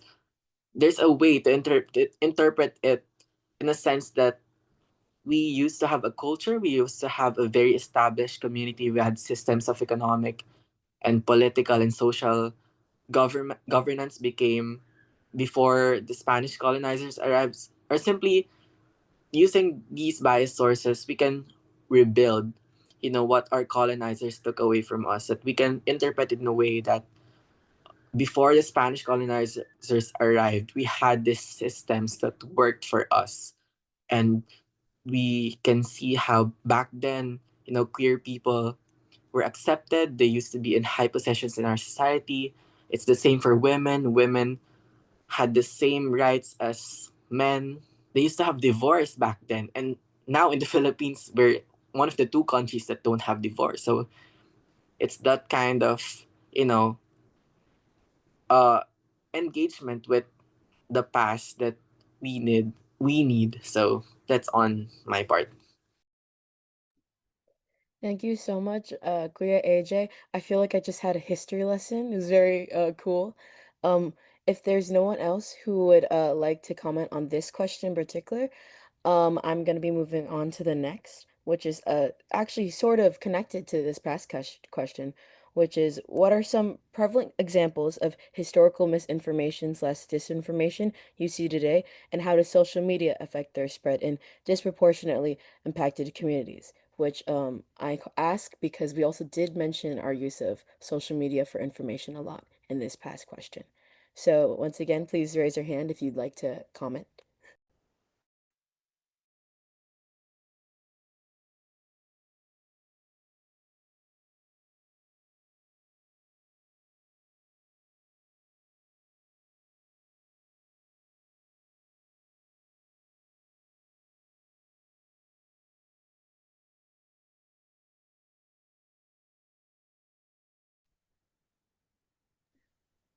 Yay, you guys were scaring me for a second there. I'm gonna be passing it on to Ate Jillian first. Yeah, so I would say in terms of prevalent examples of historical misinformation, less historical, but something I notice a lot now recently is especially in the news of like new or in the site of like news outlets and especially like some papers within like mainstream media being heavily biased in one way or another for like political reasons. When it comes to writing descriptions about people involved is a highly controversial topic in the way they describe people, like whether it's their ethnicity or like the way they act or like even their childhood. From what I've seen, it's such like a subjective way to I guess manipulate how people view the situation, and in a lot of ways that causes a lot of disinformation from what the reader will see compared to what actually happened. And I think social media definitely um, allows us to be a much bigger problem now, especially within the digital age, such as like TikTok, Twitter, and everything like that, and Instagram. Because typically, a lot of the misinformation is in the headlines, and that's really the first couple words that you see when you see like a tweet or just like any big visual on the TikTok, and people take that at face value, they'll run with it. And I think in a lot of ways, social media creates an echo chamber in terms of people who see information that they want to, that enforces their beliefs, they share that information, and that just causes them to have reinforced thinking that that information must be true, and then they spread it to more people who already think it's true, and therefore there's really no organic discussion for what could actually be happening versus what they believe in. And it's definitely a problem with social media and like the algorithm and how that kind of fits into what you already like, because the algorithm is just gonna keep showing you things that you agree with. But at the same time, I think social media is also beneficial in the way that we can have a lot of open discussions about people who may not agree with other people, or you have opportunities to see both sides, or even admit in times where you may be referencing biased information, or you may not have the full scope of the situation. So I think while things are accessible because of social media, it's also very dangerous because oftentimes what's nearest to you is stuff that reinforces your thoughts despite not knowing the full context of any situation. Yeah. Thank you so much, Ate Jillian, for your comments. I definitely agree. Echo chambers are a big issue with social media. And I hope that, we help people understand that while listening to people who are like you is a good thing, we also have to diversify the media that we consume. And with that, I'm gonna be handing it to Kuya Alec. Yeah, one of like the most like heated arguments I feel like in the Philippines is like one of I believe it was 2024, Marcos removed like the EDSA revolution from the calendar in the Philippines. And I think that was such a like from a top-down perspective, that's how the ways like information is being shielded away from the Filipino people. And that like especially those who are not exposed to media, they base it on the calendar for the means of looking throughout their days or at the head of their months. And having not that holiday, they no longer question what happens at that day. Or moreover, they no longer remember what would happen that day. And I think the reason why that was not as successful is because the media immediately identified this. Um, one of the important like or quotes or like statements that is very like rampant during the presidential campaign was to never forget the martial law, never forget, the oppression that happened at that time. And in a time where that media is being shielded away from Filipinos, that it's more on being used on debates. More media outlets are one of the main providers because of it, because our education system continues to being shielded from that information. I think media plays a big role in showing education that the system itself is like being resistant to. Yeah. Thank you so much, Kuya Alec. I'm gonna be handing it over to Ate Leona now. Okay, sounds great. Thank you. Agree with everything that was said, especially AJ, Jillian, Alec, about never forget that concept of memory politics, which pervades lots of the history that we are forced to deal with as Filipinos. So when it comes to social media, especially with Filipinos on the state side, I think sometimes my observation at least is that we want to portray our culture as a welcoming, palatable ethos rather than confront a more dirty history.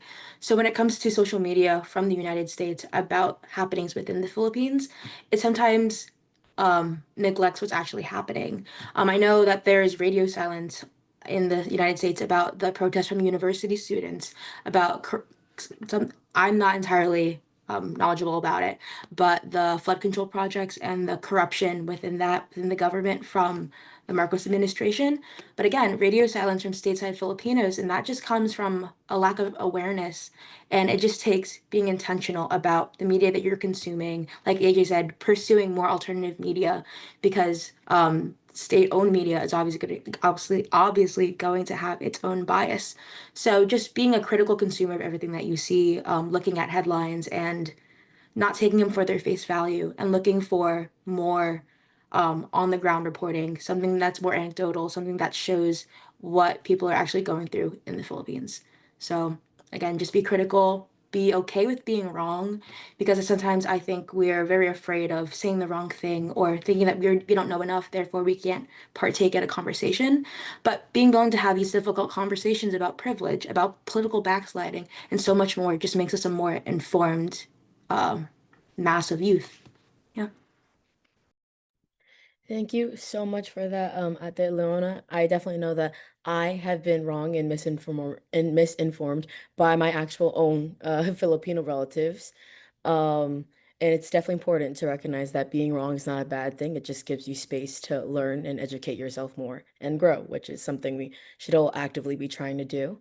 Um, if no one else has a response to this question, uh, we have some announcements.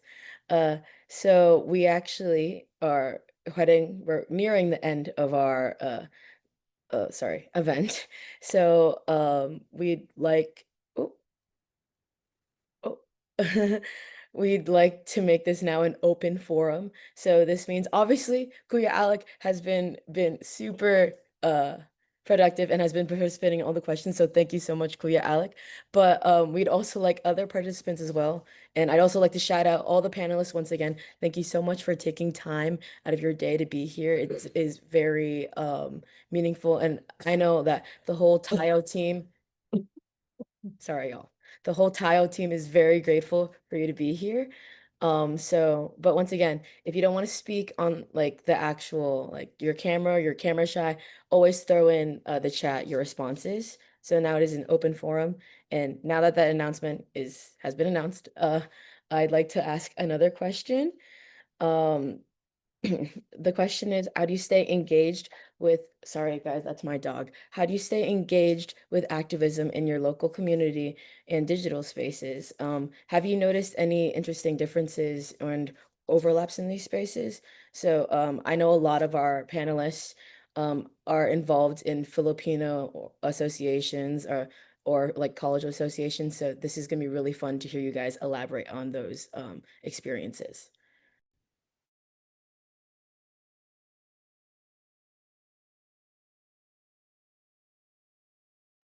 Sorry, Libby, can you repeat the beginning of your question again? Yes, of course. Sorry if I didn't say it properly. The first part of the question is, how do you stay engaged with activism in your local community and digital spaces?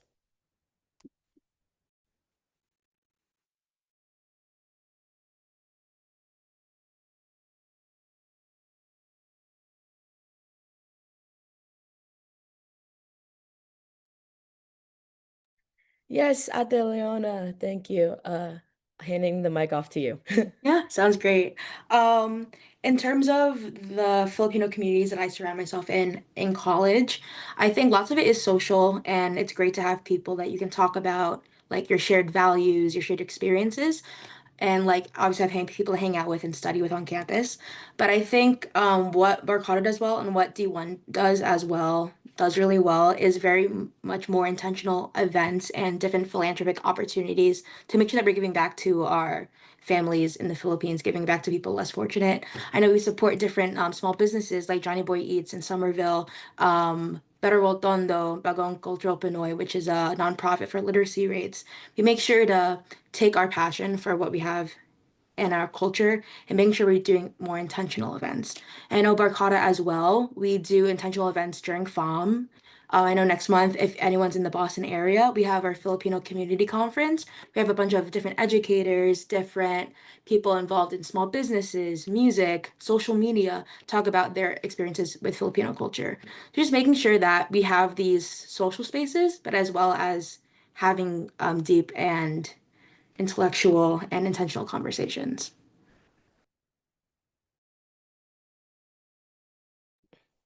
Thank you, Ate Leona, for that. I'm gonna be passing it on to Ate Kathleen. Also, shout out to Boston. Sorry, just not to say that. Yeah, I think Leona, you did a lot of like good points, especially I think being intentional and creating spaces. I feel like as Filipinos, we are deeply connected to our identity and heritage. And find I found it thrives in both local community spaces and digital platforms if there's some sort of like intentionality if you put in these kind of like spaces. So for me, I'm a co-founder of a literary society. I previously mentioned that, and we really do a lot of like community events that focus on sharing stories or kwentuhans, creating storytelling circles because I think being immersed in Filipino literature is not just simply reading, but it's also honoring our history and reclaiming our this space for our narratives. So when we talk about our stories, our personal stories of like identity and migration, we kind of like have that space or that openness to kind of like move forward and thinking about collective struggles, healing, and finally like liberation. It's bringing people together to share their lived experiences, their personal stories, to build a stronger community when you do it like face to face. Thank you, Ate Kathleen. Once again, shout out to her literary organization. Now I'll be passing it on to Ate Jillian. Yeah, so as I previously mentioned, all my FSA stuff, but prior to college, actually, I was involved in a couple different organizations to honestly like connect myself back with my Filipino culture. And a lot of my work in high school wasn't specifically for the Philippines, but a lot of API, so Asian American Pacific Islander advocacy. I was involved with this organization called Act to Change. I was youth ambassador for them for during the spring of I think 2024. And that's where we did a lot of workshops in terms of like intersectionality, racial justice, and a lot of different community building and how we can prevent bullying within the US and schools and provide more education on Asian American history. And it was really interesting to meet with like-minded teenagers, especially people my age, and share that common goal of how we can implement that into the real world around us. And then following that, I was also involved with Dear Asian Youth, and I still continue actually to be involved with Dear Asian Youth. That's where I actually met Olivia at one of their events in New York. And my role in Dear Asian Youth is I'm a part of their podcast, which is called Dear Asian Generation. And basically, that podcast is for both casual and more activism-based listeners who want to know a little bit more about the behind the scenes of like the people within the community. So we have on our most recent season, it was called like Asians in Unfamiliar Places or Unexpected Places. And it's talking about the different professionals that we communicate with. So in like the business industry, STEM, the arts, mental health industries, filmmaking, and it's a lot of just bringing light to the different opportunities that we can find Asian Americans in. And not even just Asian Americans, just a lot of people within the globe, in terms of the Asian diaspora. And it's really, really impactful for me because it helped me a lot in terms of connecting myself back to my culture and how I can showcase my Filipino heritage within my own work because the people I work with aren't Filipino actually. So it's really nice to add my own personal touch. And we've been incorporating a lot more activism recently in our next season, going off Dear Asian Youth's general theme. So I definitely suggest you to check them out on Instagram and TikTok and all their platforms.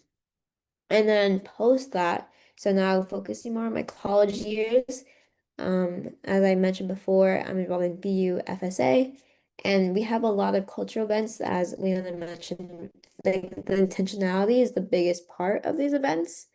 We have a lot of these events called speaker series, in which we bring in educators and professionals from around the Boston area and even just the Northeast to talk about talk about their experiences with college students, which I think is honestly one of the most influential events that we have because in terms of college, a lot of these people are coming in from areas where they may not be surrounded by a lot of Filipinos, and college is really the first time that they're surrounded by people of their own culture and the first time they can actually connect with their own heritage on a deeper level than they had before. And it's in these moments where education, community, and just overall finding like yourself and your role in your own like heritage is very, very fragile, but also very, very important. And I think um growing up I had the privilege of experiencing Filipino culture, but many of my friends didn't. So I really see the value in these collegiate activities, and it's definitely something I highly suggest to all high schoolers out there to look forward to and also seek out if you want that in your college experience. Thank you so much, Ate Jillian, for that. I know as someone who doesn't have that many exposure to Filipino culture, at least within the States, I'm definitely looking forward to that in college. Um, oh, yay. I love how people are in the chat. Thank you so much, guys. That makes my heart so happy. To end off with the last question, we're gonna do a little bit of a lighter question to just hear something a little more, I guess, fun from the panelists as well as all the participants. Once again, shout out Kuya Alec for participating. Um, the question is who is a Filipino historical or public figure that is an inspiration to you? So it's a little bit more of a lighter question. You can take it in any direction you'd like. And once again, chat is open. Please raise your hand if you'd like to speak. Ate Jillian, is that hand from before or is it now? Oh, sorry, it's from before. It's okay. It's okay. I didn't want to, I just want to double check.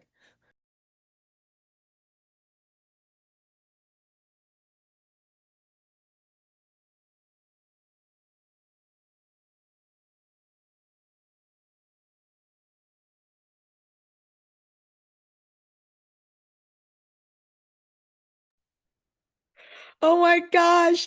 Guys, everyone, Cleo Michael is going to be the first to answer this question, and I'm so excited. He's one of the fellows who helped organize this event. So, everyone, give a big round of applause to Cleo Michael. Hi, thank you for that introduction, Olivia. I've been speaking throughout this summit, but I haven't had a chance to introduce myself. Hello, everyone. I'm Michael Arilla, and I was one of the fellows who helped organize this event. So I just wanted to go ahead and get started. I really want to hear from all of the panelists, Mr. Lusan, and just the participants, any icon or Filipino figure that you carry with you. So one of our assignments for the Filipino Fellowship was to go seek out a Filipino figure that we find inspiration in. And for me, that was Dr. Fe Mundo. She was the first female to attend Harvard Medical School. And then after attending Harvard Medical School, she had gone back to the Philippines and established the pediatric system that is still in place in the Philippines. So I take a lot of inspiration to that as I plan to pursue medicine and, finding a way to incorporate my passion for medicine into giving back to the Filipino people. So that is an example answer. So I encourage everyone else to, um, just give a very brief explanation of theirs the same. But now I will pass it off to Kuya Alec. Yeah, I would say Maria Ressa. She was the founder of Rappler, and she's very brave. I think that's one word to best describe her. During like the Duterte administration, like she mobilized a campaign to combat the disinformation and the misinformation online. And, while she was advocating for the Filipino people, the Philippine system was against her. She was um, arrested many times in the Philippines, even just upon arrival. And, not everyone is willing to do that for their countrymen. Like, it's very to speak up is already hard enough, but to put your name out there for the government to target is a whole nother level of how much you're willing to go to advocate for those who are oppressed by the misinformation campaigns. And yeah, I saw in the comments like how to stand up to a dictator. I always wanted to buy that book. I just never had the time. But I feel like one thing that we can learn from Maria Ressa is that like while the Philippines was resistant to her campaign, the international community took up on her. And it was really true, like because she is a Nobel Peace Prize. That's how many people knew her as well. And I feel like that's such an important reason to why we need to speak up, not just within the Philippines, but outside the Philippines. Because there's a lot of resources that we can have to advocate for our country through international platforms. And there's so much more to learn about her. So yeah. Thank you so much, Kuya Alec. Ironically, my mom, she is the one who told me about the Filipino Nobel Peace Prize winner. So I think it's so cool to hear about her. She is such a brave and inspiring woman. So we love to um, hear about her more often. So I'm going to be handing it off to Ate Kathleen next. Yeah, I think I agree with like the comments on Maria Ressa. I've read her book, How to Stand Up to a Dictator, and it's a really good, I think it really gives a good picture on how I think the Filipino strength and power she carries, and that really inspires me a lot. And I know she is also featured in a documentary. I think the title is A Thousand Cuts. I think that's available on YouTube, so feel free to check it out. So for me, like the Filipina icon that I kind of like carry with me is actually the namesake of the literary society that I made. She is Maria Y. Orosa. She is like known as the inventor of the banana ketchup that we still get to enjoy today.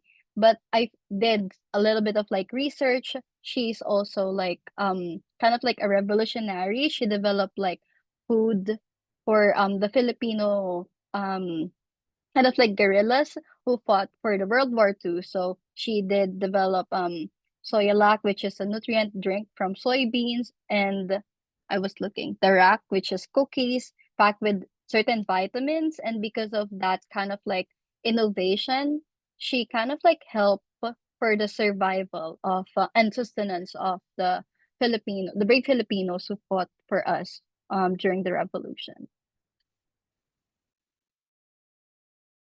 Thank you so much for that, Ate Kathleen. I love banana ketchup so much. I think it's my favorite condiment. We've been stocking up on banana ketchup. But with that, I'm gonna be handing it to Serena. I'm so happy you're speaking, Serena. And yeah. Okay, thank you so much for that wonderful introduction, Ate. Yeah, I'm so sorry, by the way, if I kept like, if the screen kept glitching. I was in the car. I just got home, so that's why I was clicking like random buttons.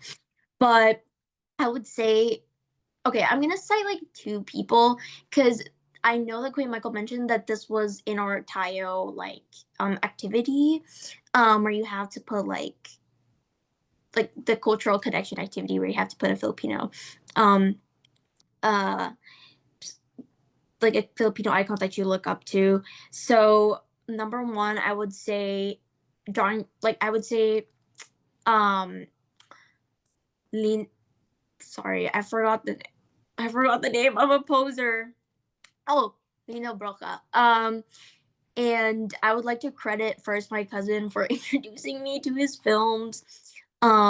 His film Maynila sa Ako ng Liwanag. It's one of my favorite films of all time. And again, drawing back to the conversation earlier that people still don't see like Filipino media up like to be like up to par with Western media. Um, but you know, ever since then, like since the release of that film, like it's evidence that we have always been like in the same standard. And then number two, I would say Professor Renato Constantino.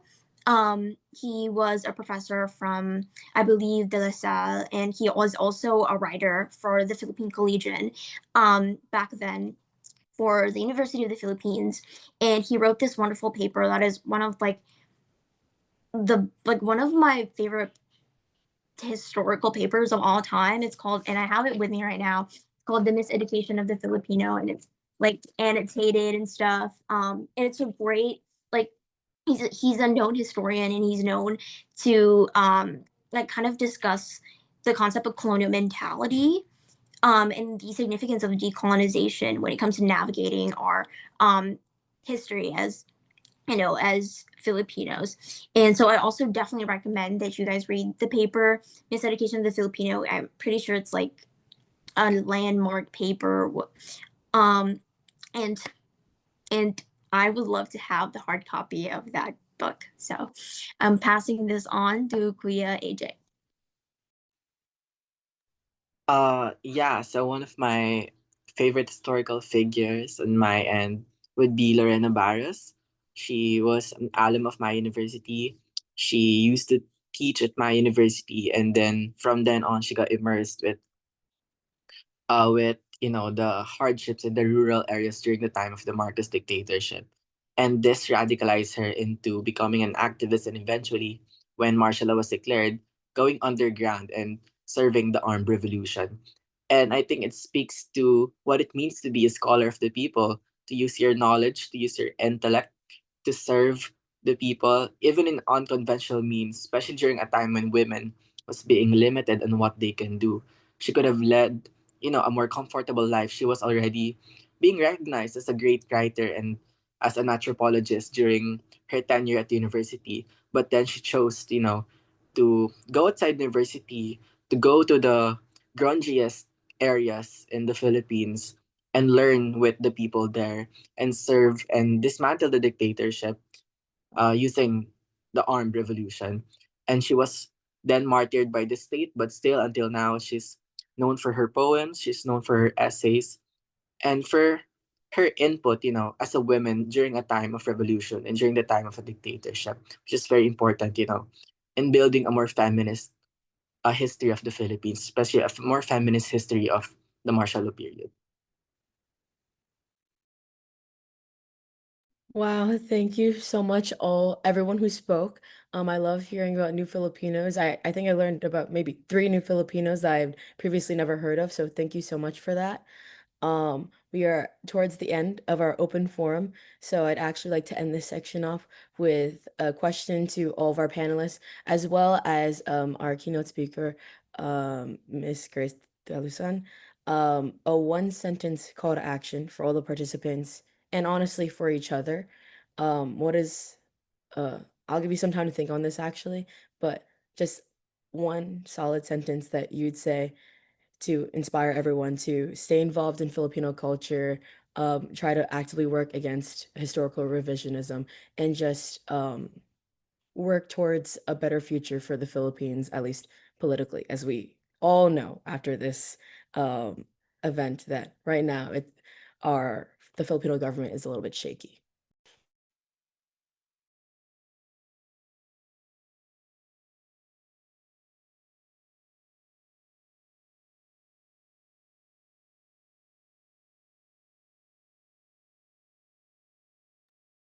Okay, I'm gonna be handing off to our amazing keynote speaker. Honestly, if I was able to say one Filipino historical figure or current figure that I carry with me, it would be you, Miss Grace. I think you're so inspiring. I didn't want to yap though, because once I start talking, I never stop. So before I keep on talking, I'm gonna let you say your one sentence call to action.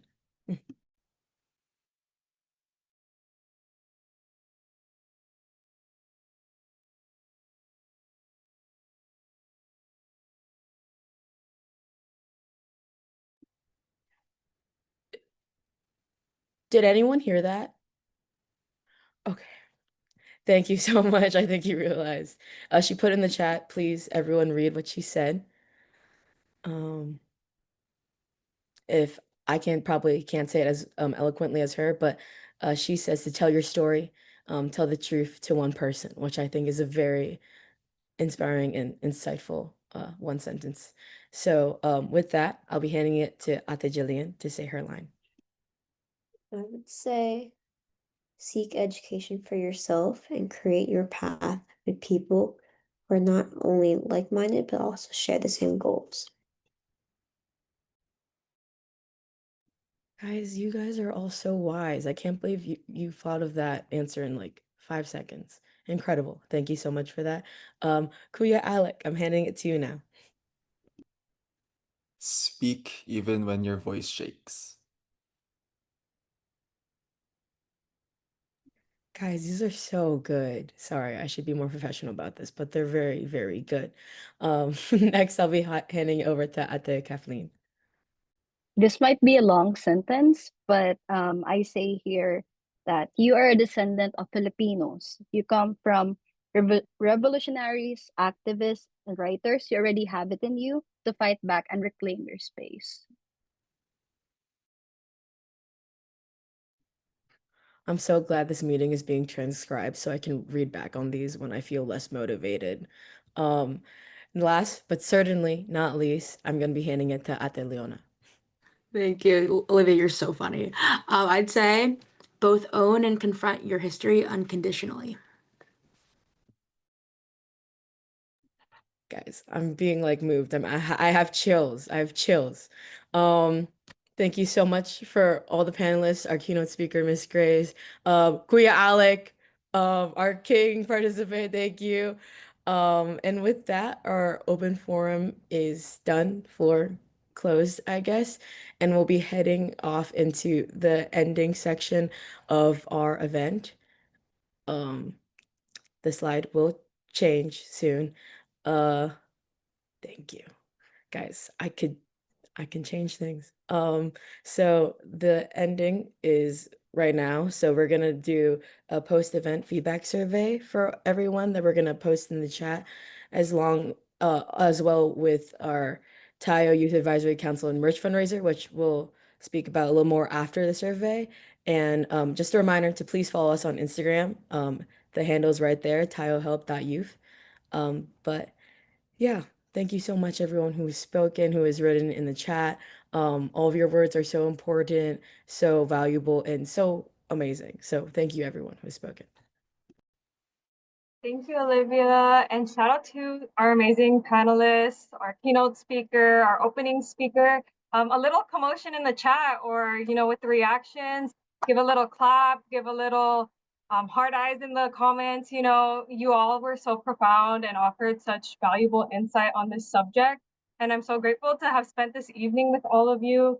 It's been very moving. And like Olivia said, I got goosebumps, I got chills. Like, there were so many notable moments throughout this summit, and I can't wait to rewatch, take snippets. I jotted down so many notes. I wish you guys could see. I'm just so inspired, and I learn a lot from youth, but as well as older adults and generations that offer so much knowledge and history. And thank you all for your time and for being here. As you may have seen, I did drop the post survey in the chat. This was our first Tayo Youth Summit. We'd love your feedback. Give us any tips on how to improve your experience, because we would love to recreate this in some way, shape, or form in the future, and hopefully in person one day. And so it does collect your email just so you're informed about any of our upcoming events or if we ever host a youth summit again. Our Youth Summit team, as you can see on the screen, were the individuals who organized this entire thing. It wouldn't have been possible without any of their ideas, contributions. So shout out to Michael, Mona, Olivia, and Serena. You all are so amazing, and you chose such excellent keynote speakers, panelists. You all are inspirations and leaders of your own, but to give that space to other leaders to share their stories, their experience, and their advice is so valuable. And I can't thank you enough for this collaboration. And as you saw on the last slide, they are creating a youth advisory board. So follow our socials for that information coming soon. And we hope you can finish the feedback survey before the end of today. We will be creating, or we've created, shout out to Mona for creating certificates for everybody to showcase your participation in this event. And without further ado, I just want to share the mic with our last but not least, our one and only project director of Tayo, Lizelle Tanglo. Thank you. Thank you, Joad. I want to give a quick thank you to the Tayo Fellows who really led the charge in making this happen, to Michael, Mona, Olivia, and Serena, as well as all the panelists, our keynote, Grace. I mean, I am just in awe and amazed. And it's just a great validation and confirmation of what can happen when passionate people, dedicated folks come together, regardless of where you are, whether it's you're close by, in distance, or far away. Like, this is really just an embodiment of what Tayo is. We all came together when we saw a need, and just having these conversations, it just has given me some chills.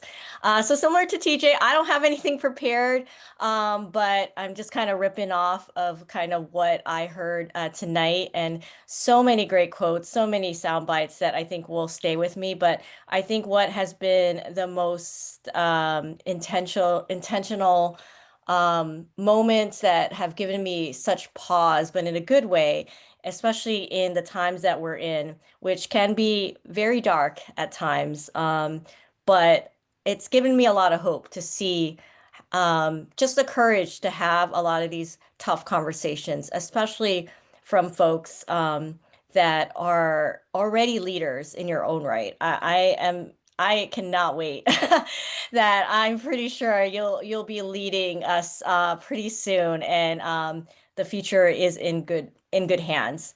The one thing I want to share, and one thing that I would say as a call to action is related to kind of what I do as my day job. I've been a journalist for more than 2 decades now, and I always like to push and say, I'm just asking questions. So I love the conversation today, just not being afraid to ask the question. So I'll leave you with this. And this is inspired by another fellow Filipino Young Leaders Program alumni, as well as Tayo collaborator, Dr. Angelico Razon.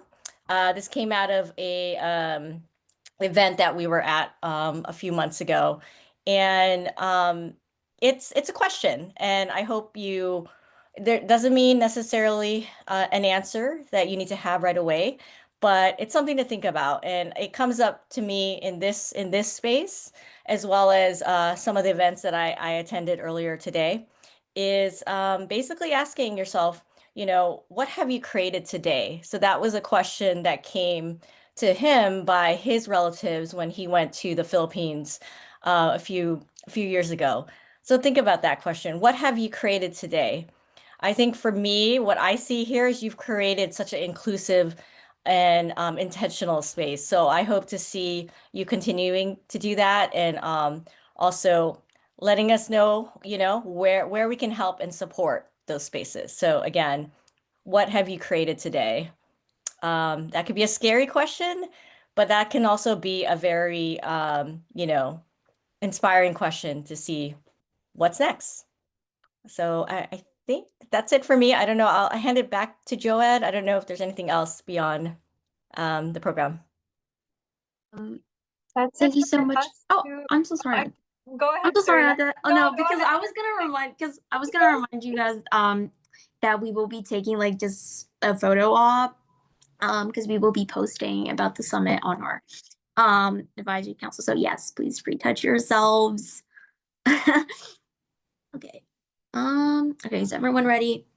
All right. Oh, Tita Cristella's here. Hi, Tita. Are you sick? Oh my god, get well soon. Okay. All right, I'm gonna take a photo. 1, 2, 3. And then another wacky pose if you guys want to do that.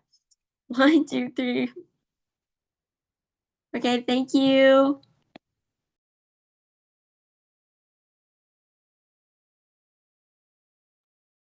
Thank you so much, everybody. It's been a pleasure to have you this evening. Feel free to stick around if you have any questions, but we appreciate you all for being here. Have a good evening.